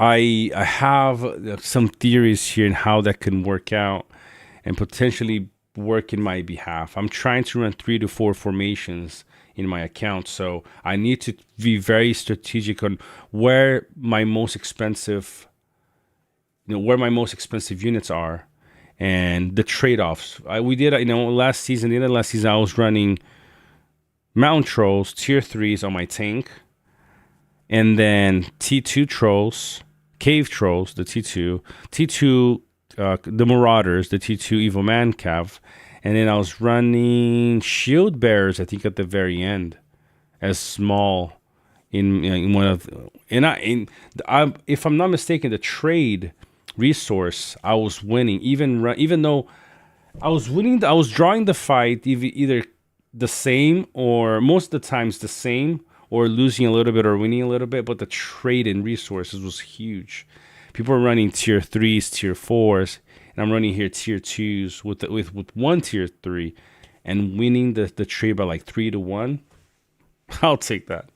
That round loss and 3-1 resource any day of the week.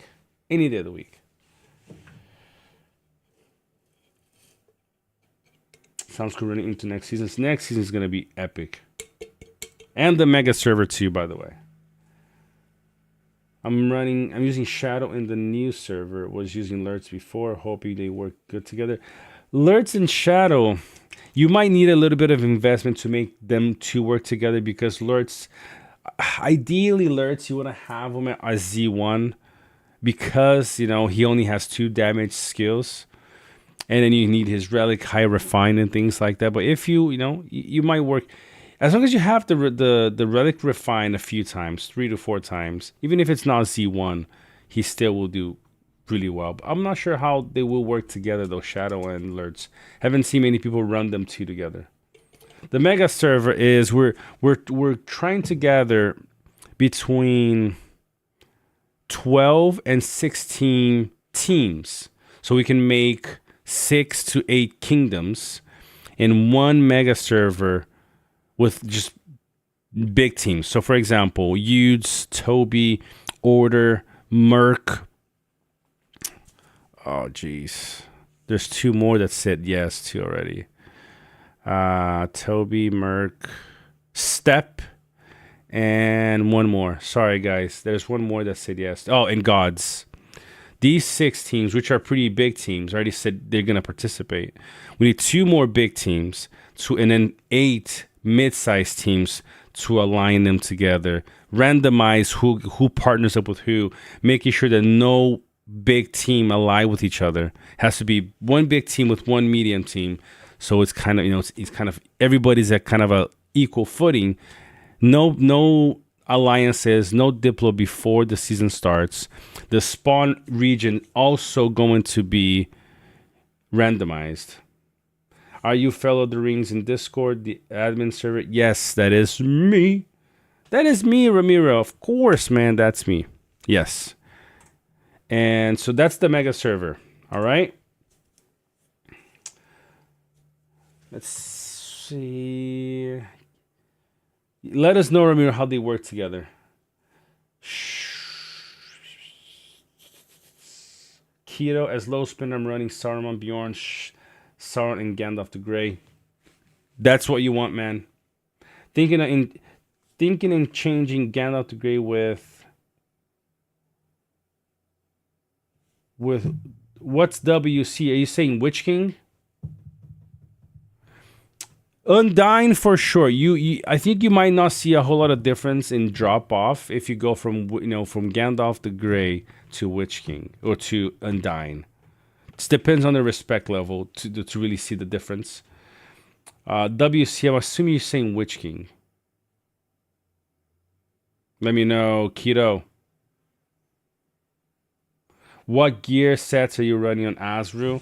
Azru is gonna be. Okay, I won't say the gear because I still gotta work on the gear, but I'll give you a glimpse of the idea for the build. Oh, Azru cores aren't even on here. When I hop on my other account, I'll show you SU.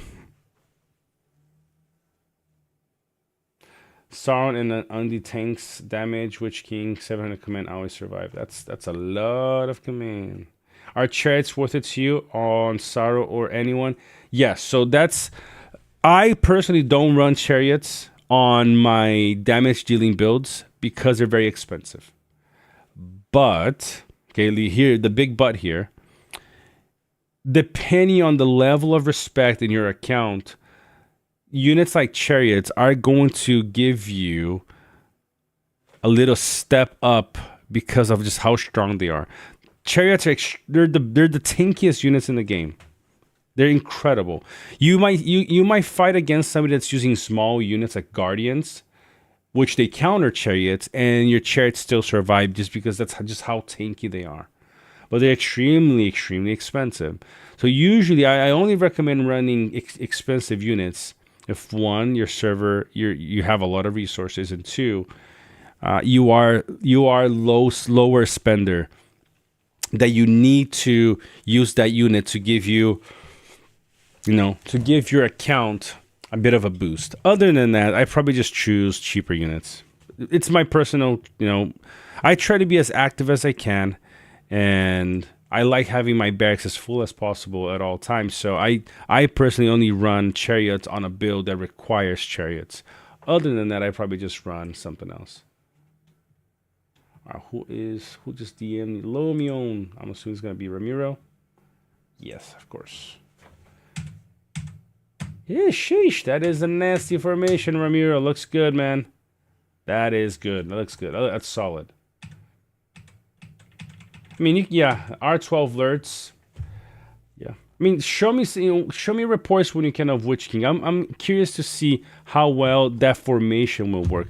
My hunch is that you do a lot of damage, but not enough damage to.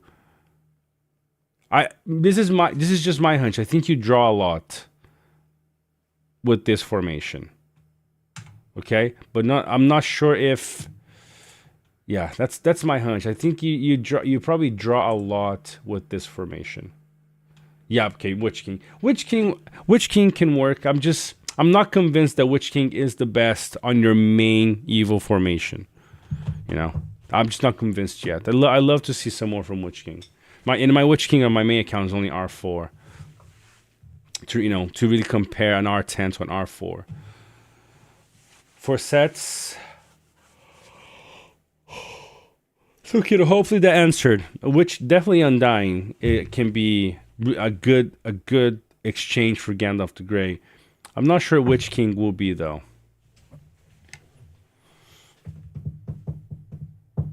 Irons, I didn't mean invest in her, but she's good for beginners to start season 1 because at R1, yes, I mean at R if you're gonna get her at basically at R0, she's a fine commander to start, but don't put it if you're not gonna wear a lot on her, don't put any respect. Save that respect for another one.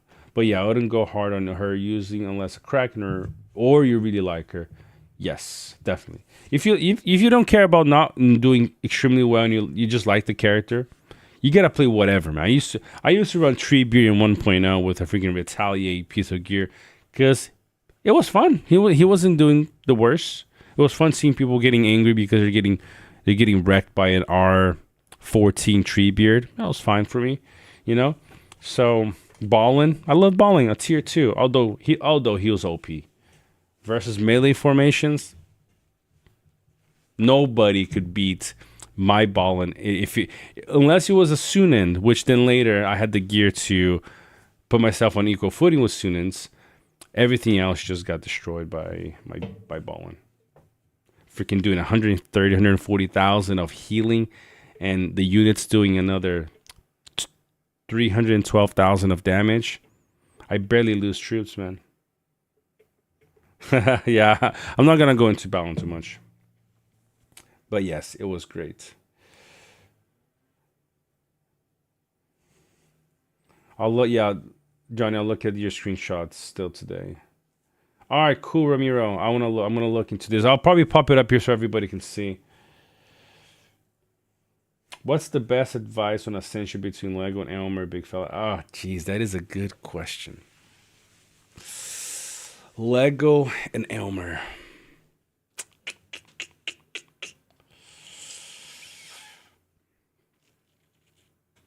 I know we put Elmer high up there in the tier list. I'm yet to see a high respect Elmer do more damage than Legolas.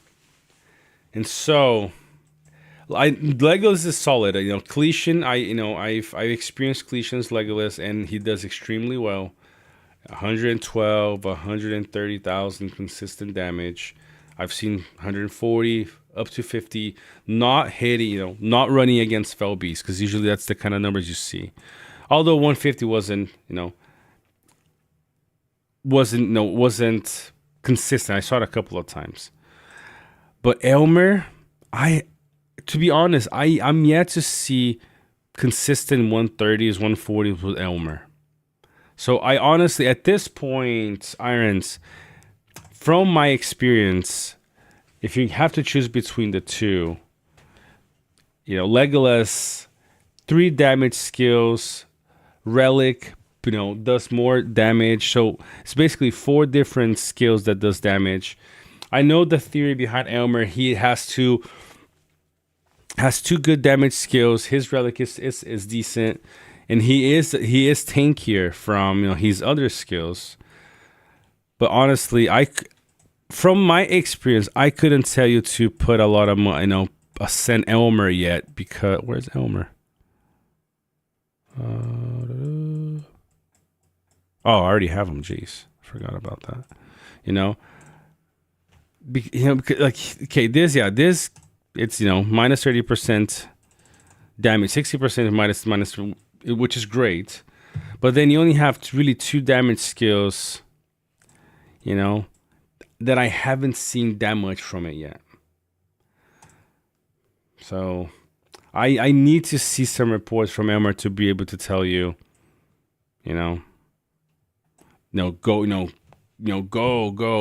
go crazy on them.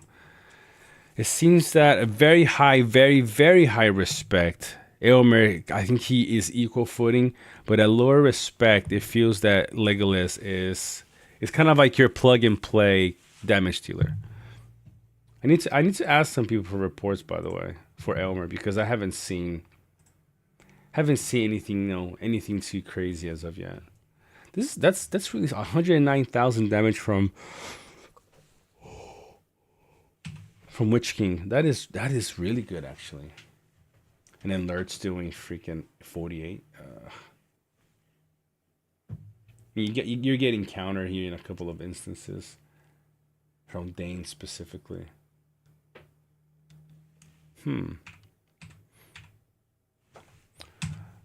Ramiro, if you can, please send some more reports. I love to analyze it a little bit more.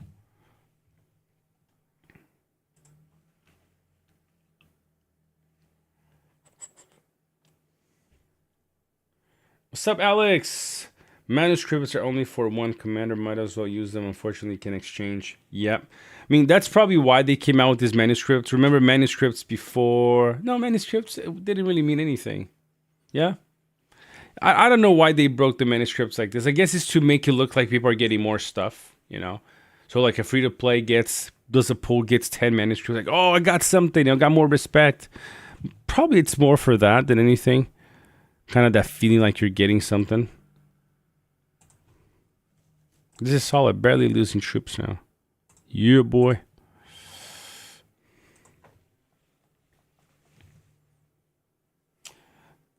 Johnny boy, having a fast Sauron is super important if you have agility. I do that. Or tank. Okay, I guess. Johnny, who's asking about iron sets? For sets this might and perseverance half work on a tank. Gear Sauron. Yes, it does definitely. Although I wouldn't go might if you could. I would probably go agility. Although agility is not as important as it used to be. You can't steal, buffs anymore. But you can still, lower the white count. So if your Sauron is faster than somebody's white, somebody's Gandalf the Grey or Gandalf the White, for example, you can still lower their focus, so then white council is lower. That's really the only reason you want something to be faster than Gandalf. Now, we might have to do a full deep dive on Sauron, because you want Sauron to be faster than your round 3 damage dealer. So Gimli, then your, then your Dane. Let me have a look at Saruman. Saruman, not as much. Yeah, not as much Saruman. This skill would be effective, but the other ones, not so much. But like the likes of Dane and Gimli, anybody that has very strong damage skills every 3 rounds, right? So 2-round cooldown. You want to be faster than them, but slower than, for example, commander like Bjorn. If your madness triggers at the end of round 3 after Bjorn, so that means Bjorn attacks, that means he's faster in round 3 than you. You hit him with madness at the end of round 3.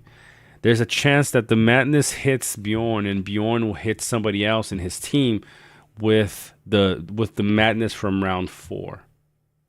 Or he can nuke himself in round 4 because he's already maddened.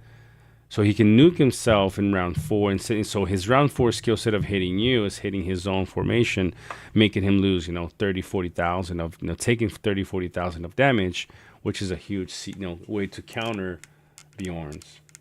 So those are like kind of the 3 reasons why you want to have somewhat of a fast Sauron, to reduce stats that influence white counts when skills like that, and then for the CC. So faster than commanders that have big attacks in round 3, but slower than commanders that have big attacks in round 4, in between the two. Okay.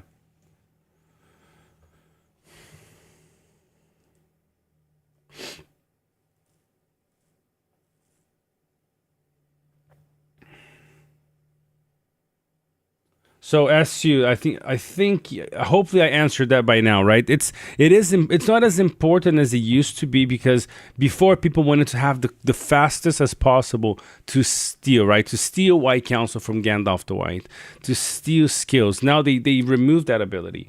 It's still impactful for the reasons why I mentioned, right? To lower White Council, to then give CC to specific commanders. This is the kind of stuff you want to learn. And imagine, before you were running a completely slow Sauron, so you were never giving CC to Dane, for example, right? Because you're always slower than Dane. And so you're like, man, I always do this. But now that you know that you could be faster than Dane and slower than Bjorn, and now all of a sudden, instead of losing, out of 10 fights, instead of you losing the trade at least, or losing 5 out of 10, you're only losing 2 out of 10.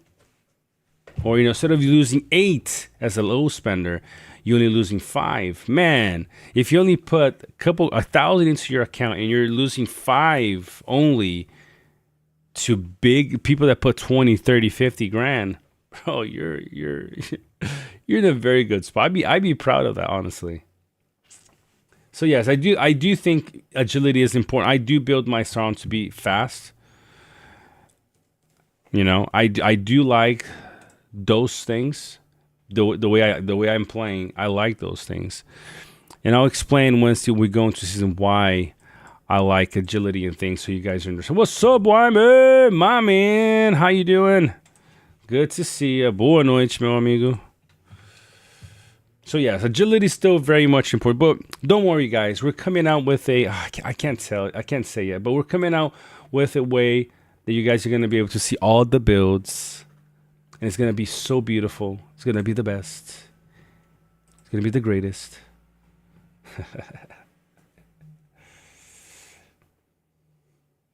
So don't worry. It's going to be good for you guys. You guys are going to love it. Doing great, brother. Busy days, we're having a good time. Busy days because of work, or busy days because of your season? You tell me that now. Yeah, Shroud is great. Yeah, when he could steal White Counts and a bunch of other things, that was brutal. I mean, it definitely pissed a lot of... I don't know if that word... For me, where I grew up, pissing somebody off is not very... it's not really bad. It's just... But, But I don't know. Maybe in some places that word is not good, so I'll exchange that. So when he was stealing skills and such, it was really bothering and upsetting a lot of people. And so they made the change. Now, I think it was kind of an interesting thing. But then again, it definitely made it so whales could... Yeah, it was a very whale-ish thing, because not everybody could run, agilities or 1.0 speed gear. Definitely hurt a lot of the free-to-play low spenders, where now it's put them in a much closer gap. But was that a bad thing? Was that a bad thing for people that put 100K into their account to be able to have some, some extra benefits for what they had? I mean, it doesn't really matter at this point. We don't have that, so it's just dumb for me to even bring it up, honestly. I mostly work. Actually, Ramiro, Rodrigo habla Portugués like me. But I speak a little bit Spanish too. So, yeah, man.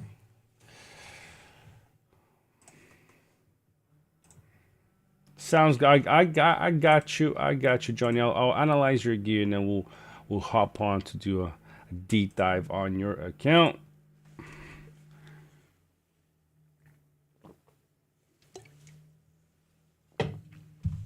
All right, let's see, where's Boromir?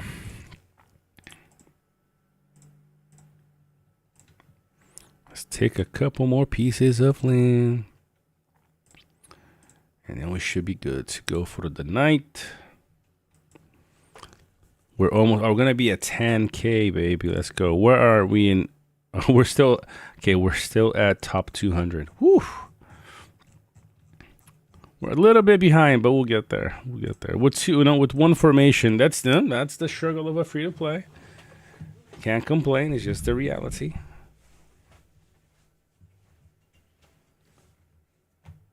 What? You speak Portuguese too, Ramiro? What? Where are you from?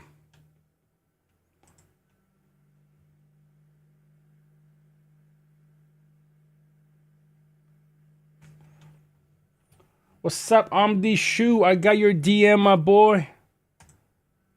All right, man. That looks solid. I'll analyze your builds, guys. We're gonna. Let's see. What did Cleona say about the whole channel?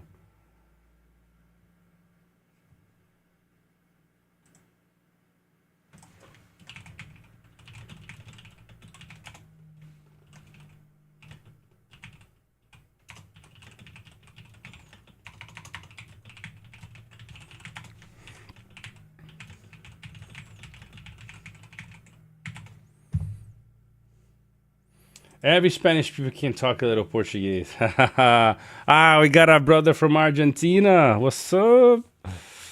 That's cool, man. Hope everything is good for you in Argentina. I almost went to Argentina to study right before moving to Italy. Huge, man. Huge. All right, so got a minute over here. I still haven't been able to disperse all the mist because I need a level 10. I need to like go up in level on my tavern here.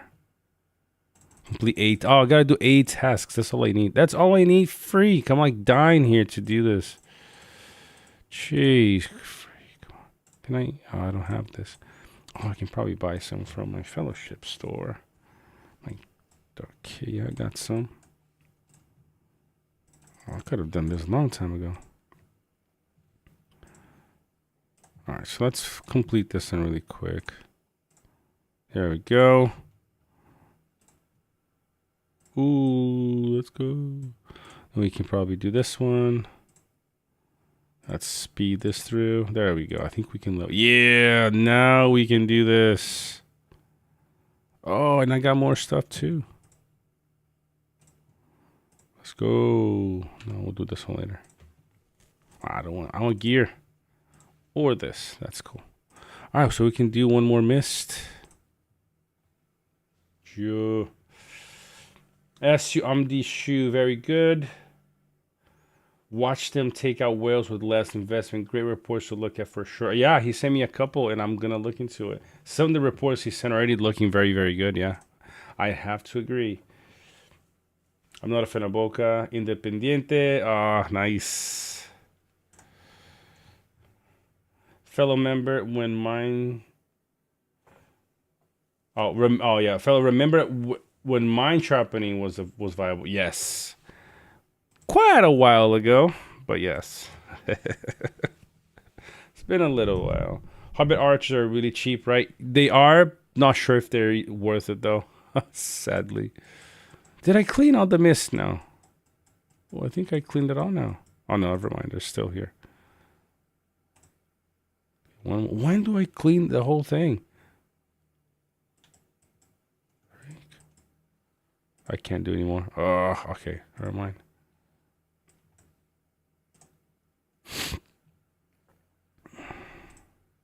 There we go. One more. And I get all these new tips.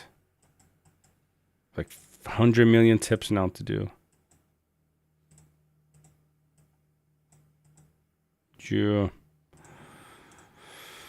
All right. Where's the... Can I do a couple more? Do I need a new level now? So I need a new level for this. So I need 8 more tavern tips. That's cool. We'll get it by tomorrow then.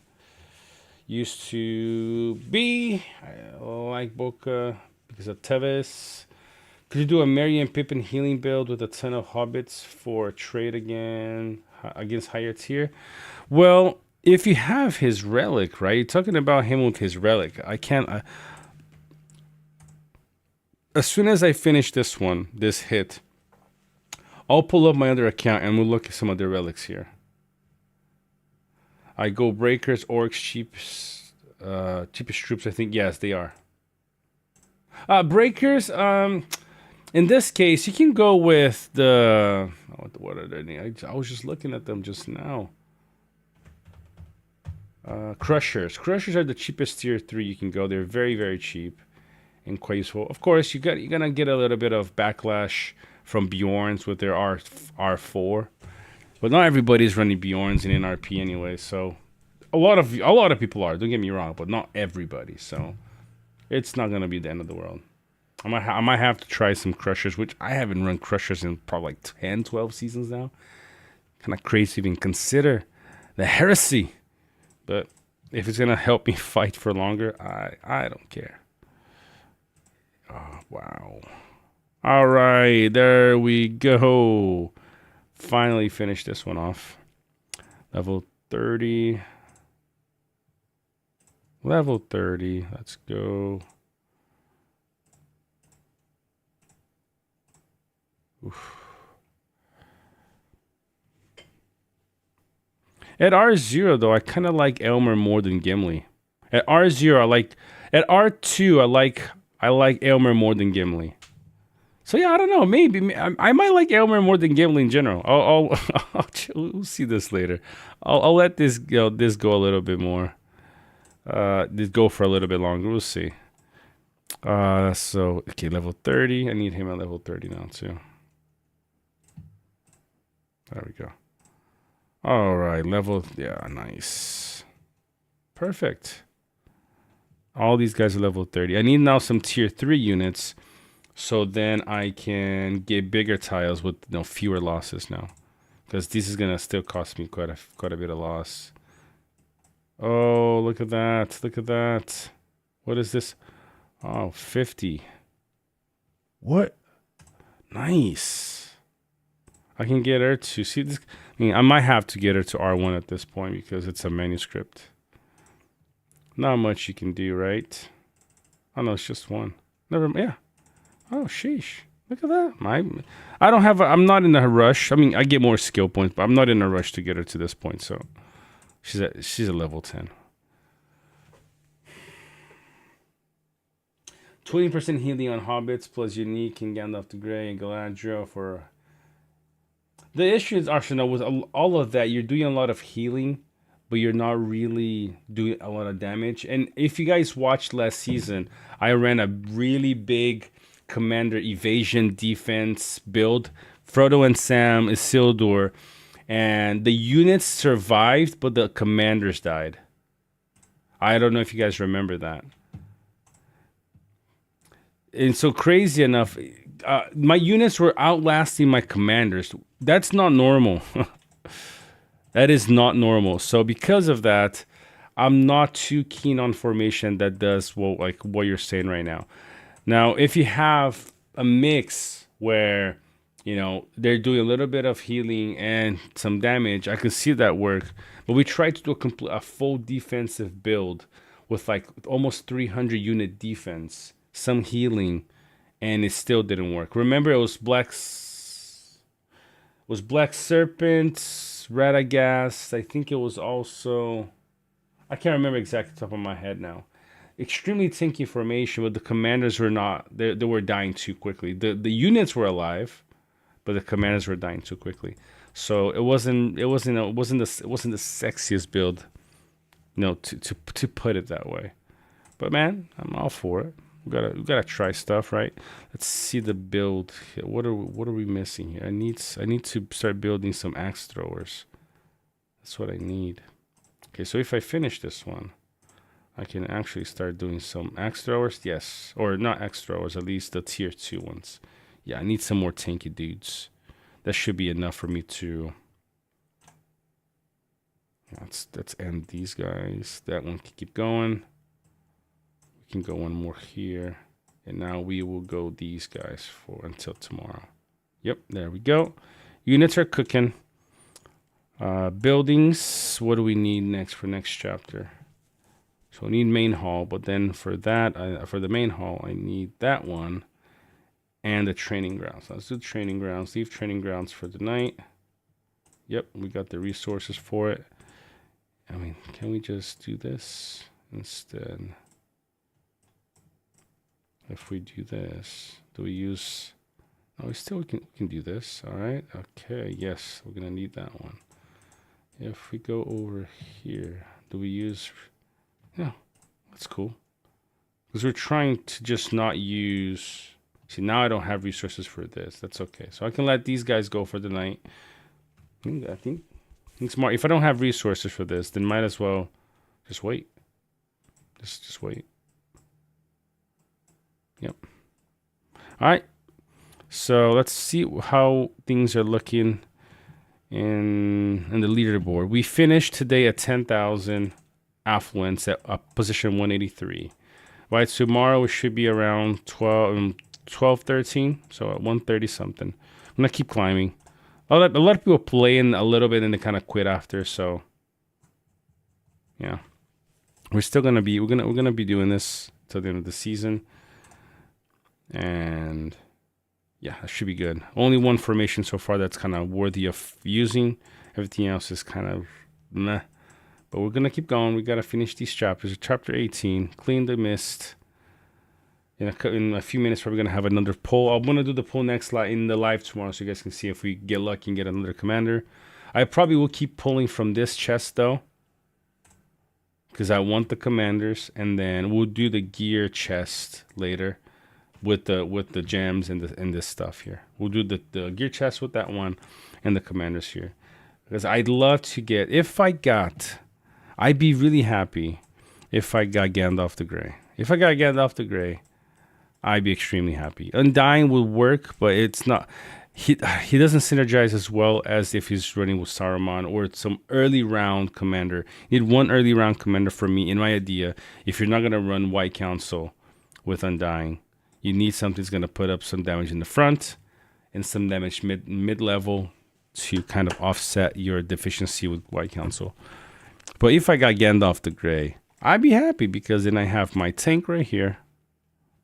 I got my 2 damage dealers and my White Council. I'd be stoked. I'd be happy with this. And then maybe we get lucky with the tier 3 in the future. All right, so let me close the screen really quick here. I'll pull up my other account, and then we'll look at what we have and some of my ideas. Give me just a second to change. All right, you guys got my back screen here. Let's close this one. Where is it? It might need to update, so I might need you guys to just bear with me for a few minutes here. At what level do you get White Council and Gandalf the Great? I mean, R2. All you need is R2. I mean, R2 on both, right? On Gandalf the White and Gandalf the Grey.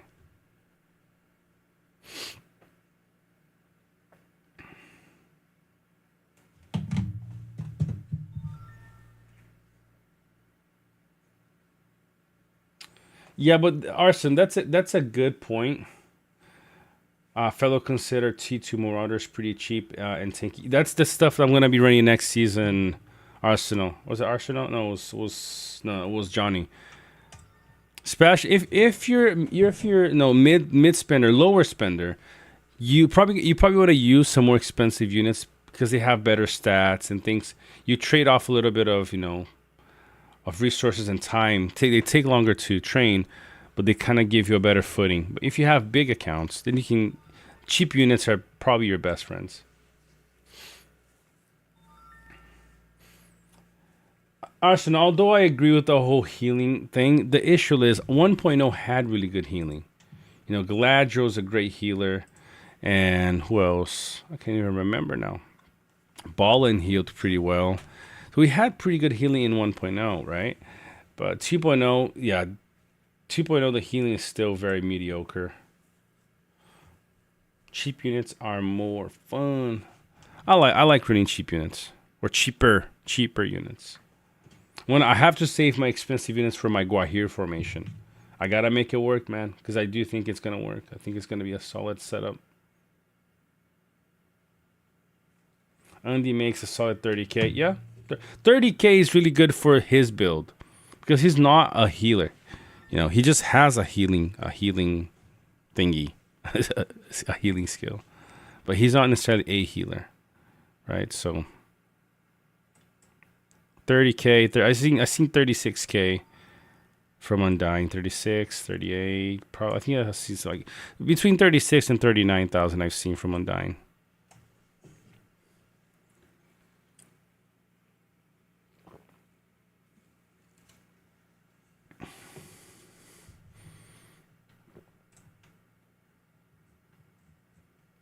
Don't worry, guys. My game is just my emulator instance where my other account is.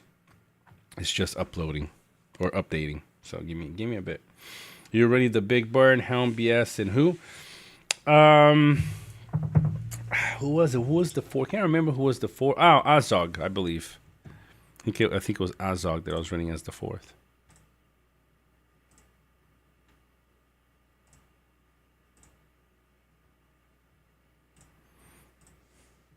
But I'm not sure if that will be the build.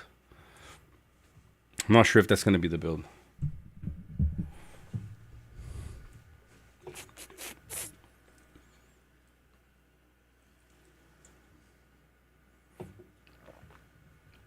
Azog buffs units with enemy units with CC.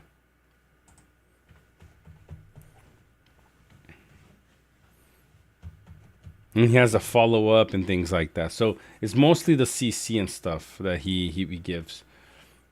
Wyman Pure Han is a big crack in here using T2s only in fighting all day long. So Pure Han, I thought he was in Nudes. What the heck? Where's Pure Han?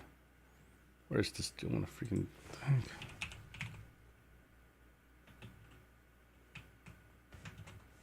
I'm gonna have to hit him up. Where is he? He was. I thought he was with us. Será que ele virou casaca, Wyman? Ah, only Wyman's gonna know what that means. That is funny.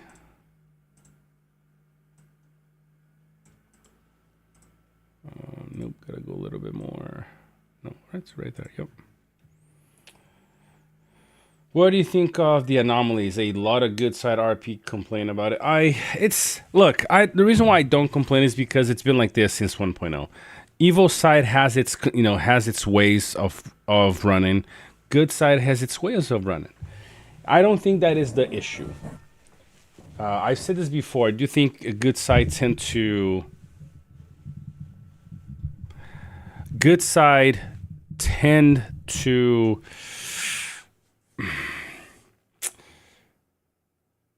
how to put it? I mean, I'm a good side player, so I'm saying this with with the kindest, with like being as kind as possible, because I am a good side player. We tend to have a rough time not doing well. Now, if we're running something and suddenly it stops performing as we're expecting, we're like, oh, Evo is too OP. Evo is, it's unbalanced. Instead of trying to understand what's going on, how to improve it. Just that example of Sauron being faster than Dane but slower than Bjorn could be the reason why your Dane is self-nuking. You got to look at the reports. Evo side has always had a lot of struggle to be able to make their builds work. And of course, with Saruman, that has tipped the balance towards a little bit to the Evo right now.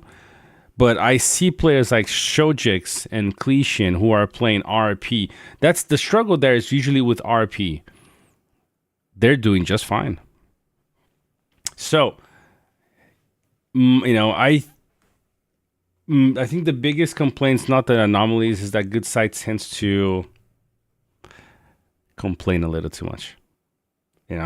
And I mean, I'm not saying they're not right for complaining, but sometimes the complaining doesn't. It's not like, hey, we've been testing for 6 weeks, man, for a year, or a year's too much, but we've been testing for 2 whole seasons, and we just nothing is working. It's Evo is completely broken. They're not broken. They have, like I know, for example, the units in Evo are better overall. Good side, you have to go with Ents or Entings to be able to. To offset the large units that good side the Evo has that are extremely cheap, So there are things that need to be worked, but overall, I don't think it's a case of Evo is OP. That good side, it's not to that level, You know, it's not to that level. The balance is a little bit to the evil side commanders right now. I'll give you that. It is true. I've said this in multiple discords every time this conversation comes up, but it's not like you can't counter it. But that's what I'm saying. Evil has always had to study the like, man, freak. How do I counter white council? Okay, I gotta use this. How do I Gil? How do I get through Gil's evasion? Oh, you gotta do this. They always had to understand and play and improve their builds in order to be able to do well versus good side. Good side tends to have a rougher time having to do the same. It's like, oh, I can't just plug and play my Dane and kill evil side. Evil is OP.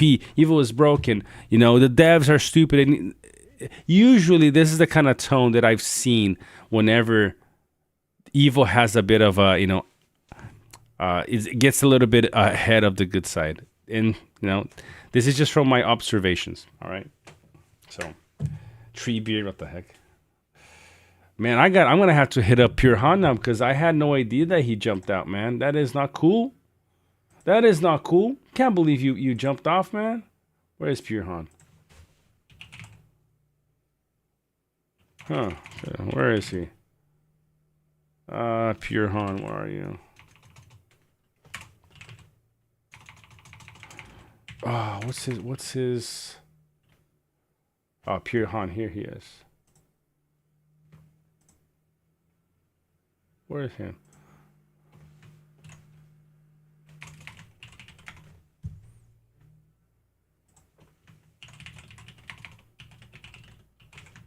Unbelievable, man. Unbelievable. Undying Saruman, OP Evil Troops, OP Evil Siege, Strategic Adventure. Good side RP. Unbelievable. Does Hobbit Adventure stack if using Frodo and Sam and Merry and Pippin together? Yeah, they are too. Yeah, of course. I mean, I don't know why you want to do that, but yes. Will you play with numbs this? Oh, that's for Evan. All right, so let's have a quick look here. Give me a second. They're talking about Hobbit Adventure. I'm assuming it's the R2. I don't remember every single skill. I don't remember every single skill name. All right, guys. You're talking. Let's look at Mary. You guys were talking about Merry and Pippin first, the relic, and if you could run. I mean, it could work. It could work. Now, would you want to do that? Not sure. All right, so you got. I mean, I like that it's quite a bit of. It's quite a bit of healing. I like this. I was looking at his rally, like that's pretty good. It's 120% healing. It's 60% each round, which is pretty good for a T1.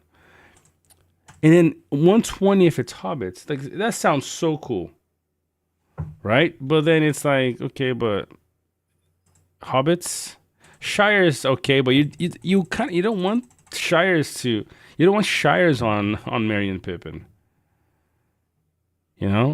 Maybe this guy. I can't see the stats. They don't show the stats when you're in bag again, so I can't remember what they do but I don't remember them being good at all. So although that looks interesting, I don't think I'd hold my breath. Now, what else were we were okay, so I mean I finally ascended the shadow, right? I'm gonna bring him to Z4, and that's where he's gonna sit. Exactly. Shires on your damage dealer, not on your support or your tank. Oh, that's my tank. Okay, then he's not taking damage. Why? Why is that? And so we're gonna bring him to Z4. I got some respect vouchers to give him. So it should be another 2 weeks because I just bought some. 2 weeks and he's at Z4. He's gonna sit right there. Okay. I mean, lovely would be to get him to Z10, but I don't have the items to get him to Z10. And honestly, for what I'm trying to do with Shadow, I'm not gonna need him. He's gonna be in my B team likely with Dane. And I need him to strip the White Council, kind of like Saruman's going to do for my Bjorn. And so this is more than enough. That's how I'm going to start building him first, and then we'll see after that. Guahir is still, I would love to get him to Z1. This is a commander that the skills synergize so well together that even at Z20, every single point that you get adds on to the build. Now, is the build completely broken, good as Z20? No idea, because this is basically a brand new territory that we're going into that's running, large units. Can you make them sustainable? I don't know. Happy with your R10 shadow. Man, look. Z4, Johnny, because as Z4, I get an extra point. As Z3 at level 50, right? I allocated all my points. And I had to give 2 points to Power of Bloodline. Okay? Because I need one more point to give it to for example, Black Numenorian if I want.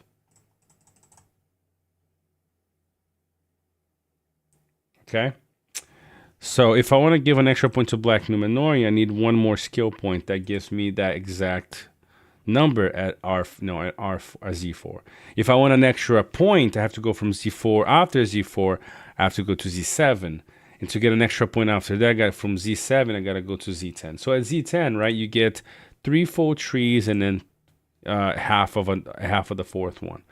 At Z4, I get 3 out of 10. At Z7, 4 out of 10. And at Z10, 5 out of 10. And then at Z13 and 16, I get one more here. For example, my Z17 Dane, if I give him all the points, right, I can do this. I was just playing around with it in back end, Ramiro. It's not set in stone yet. So if I go here, right, at Z17, you get 6 out of 10. And probably as Z20, you get an extra 1 point, then you're probably 7 out of 10. It's weird. Like, why would you, if you're maxing out a commander, why not make it so they can go for the 4 full trees? No idea why. Maybe it's not to not allow a player to be broken with 4 full trees unlocked, I guess. So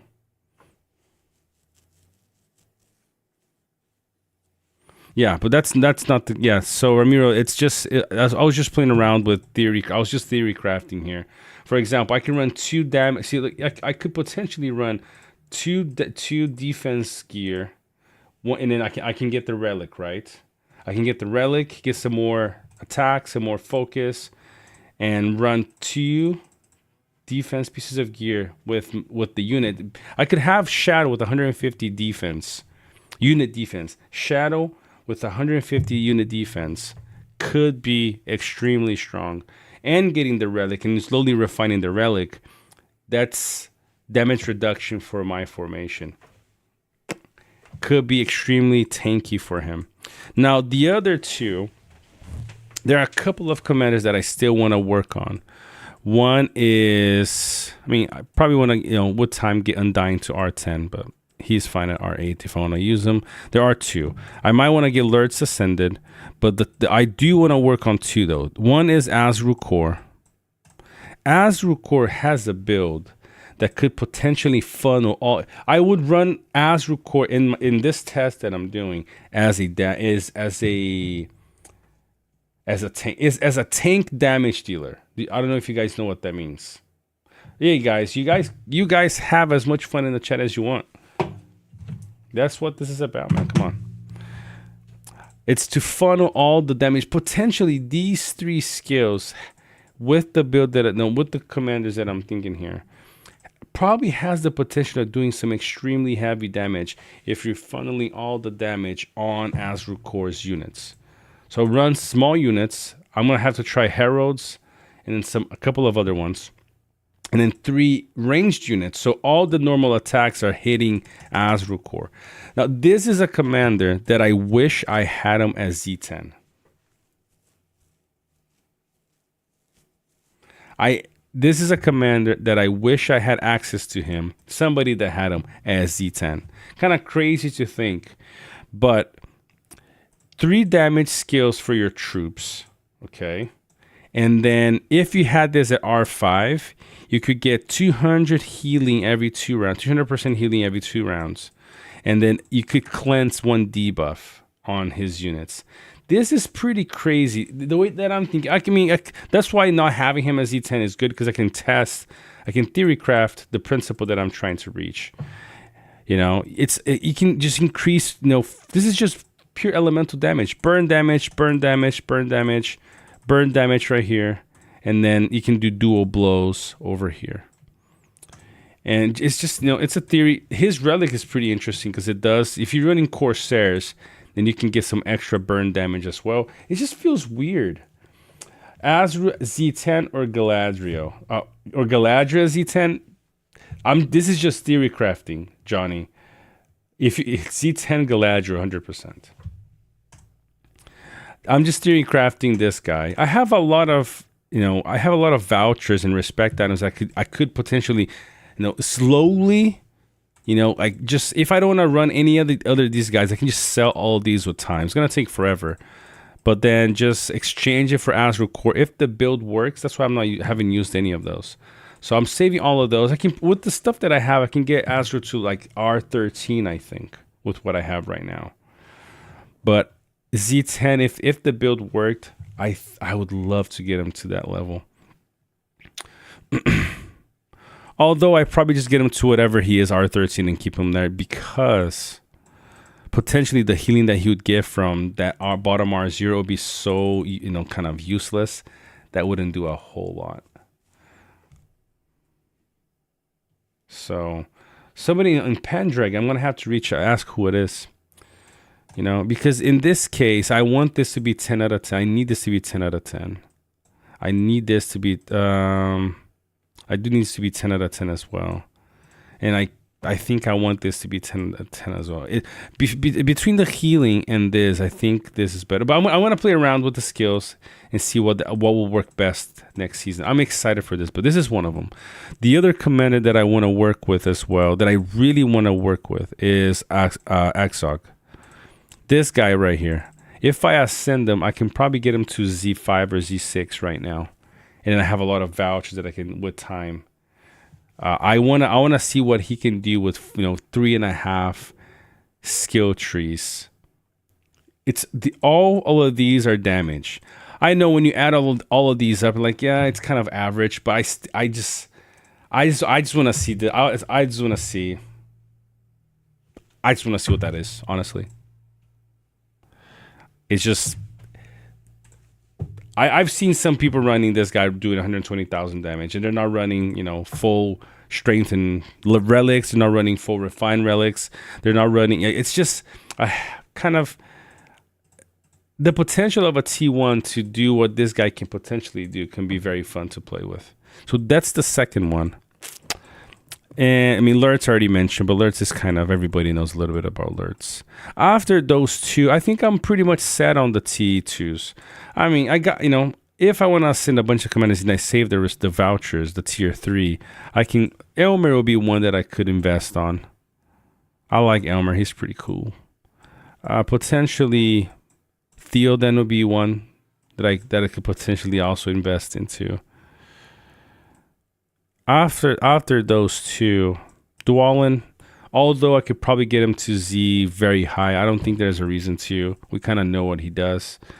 And 1.0, he was incredible. 2.0, they put him in his place as a T1. They really put him in his place. He needed to have a third damage skill like Axog to be able to be what we were hoping. Like, why would I want my dwarfiness to get attack when I already have 2 damage skills? It's just one of those really stupid things that you don't understand why.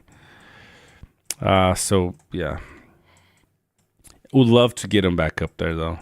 But Azrael Core and Axog are the two that I really want to play around with. 100%. Everything else, this guy was pretty cool in 1.0, but now his skills are so funky. It's just so weird. It makes no sense. Just very, very, very, very strange.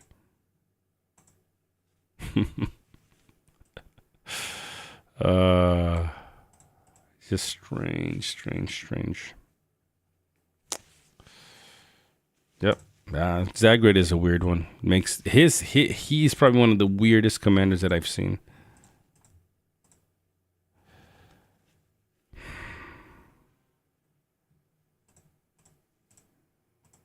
His skills are just everywhere.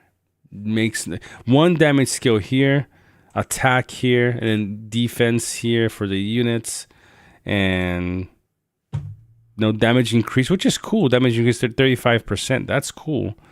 But like, wouldn't you want to then give me?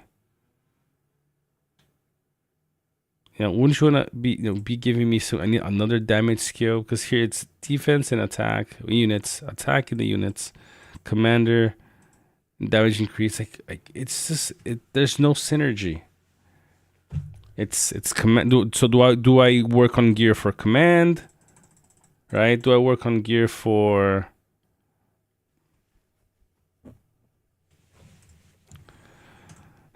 $35% increase. Unless I ran with units. Damage dealt has 35% chance. Oh, 35%. Yeah, it's just weird.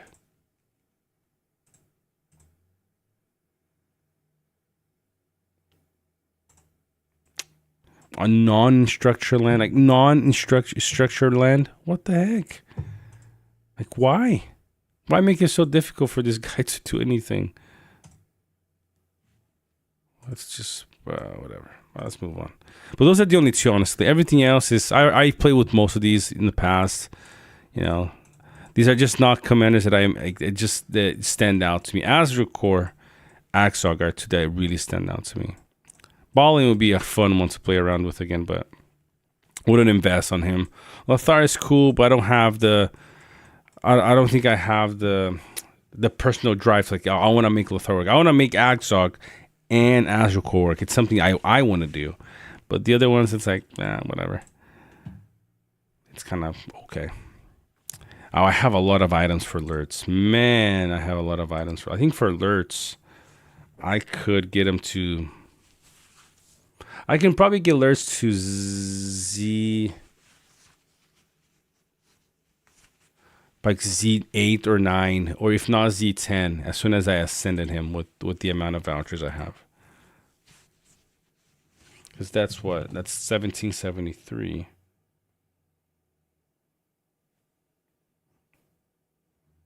$773 times 70. That's 124,000 divided by 100. 17, about 15 levels. So that's yeah, probably I can probably get him close to like Z7 to Z8, maybe Z9.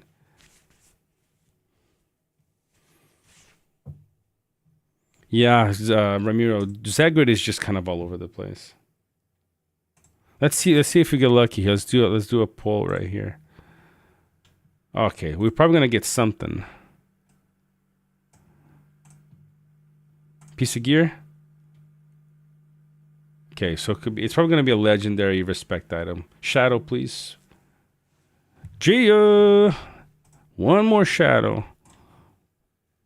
I'll take. Ooh, baby, it's gonna be a piece of gear this time. Gear.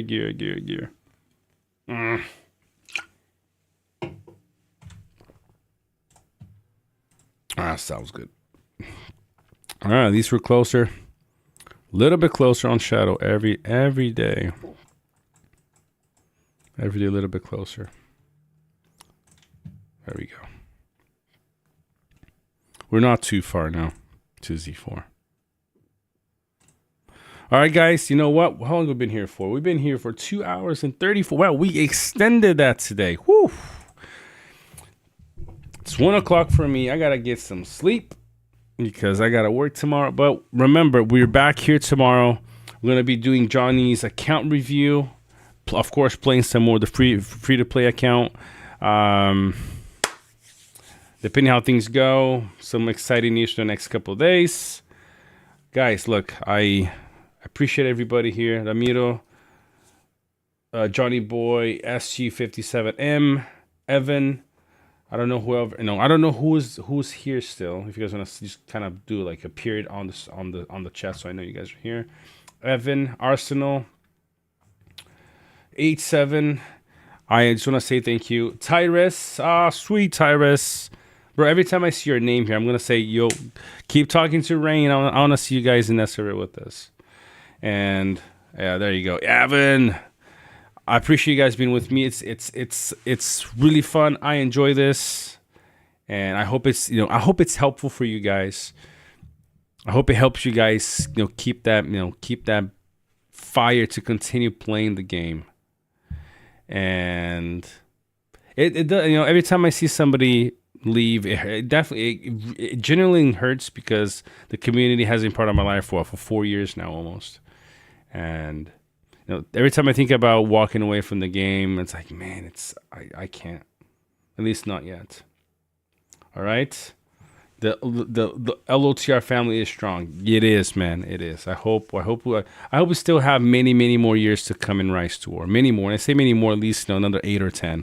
I'd be happy to be turning 45, close to 50. Oh, I'm still here playing Rise to War. My fingers can't even move anymore, but we're still here. I hope to be able to say that in 10 years time, guys. But for now, it's gonna do it for me. Don't forget, eat well, drink well, exercise, sleep. Us gamers tend to not really take care. Probably next week, 8/7. Probably closer to like next Friday or mid next week. Evan, you're 47, man. I'm turning 36 this year. So what I'm saying is, 10 years time, I'm getting 40. I get what you mean. I don't know how I'm gonna be when I'm 46, bro. I don't know. But that's what I'm saying. Take care of yourselves. Us gamers tend to kind of ignore our health because we enjoy gaming so much. Don't let that happen, man. Imagine you being 90 years old. Imagine 50 years from now, you're like, I'm still playing my games, but now it's VR. It's Ready Player. We're all playing Rise to War, but now it's like Ready Player 1 level. We're inside the game, And so just take care of yourselves. Jeez, 8/7 is 15. Johnny Boy 23. Tyrus 37 next Monday. Jeez, we got a plethora of ages here. 16. All right, cool. No wonder why my account is small. Oh, bro, you're doing just fine. Just try to enjoy the game as much as you can. Until I'm going against my dads here. Exactly. That's the funny thing, Ramiro 87. It's early for him right now. It's like, I don't know, 9 o'clock in the morning, 10 or 11 by this time. We need a father talks. Exactly. Stop spending your money, son. It's okay. It's 3 a.m. Oh, so no, not too bad for H7 then. I thought it was earlier. I guess for QEC, it's in Irons. It's actually earlier or later in the day for them. All right, guys. But don't forget, actually, do take care of yourselves. Playing game is fun, but playing game healthy is even better. But don't see you guys. Have a great evening, and I'll see you guys tomorrow in Rise to War. Take care, everybody. Thank you for today. It was amazing.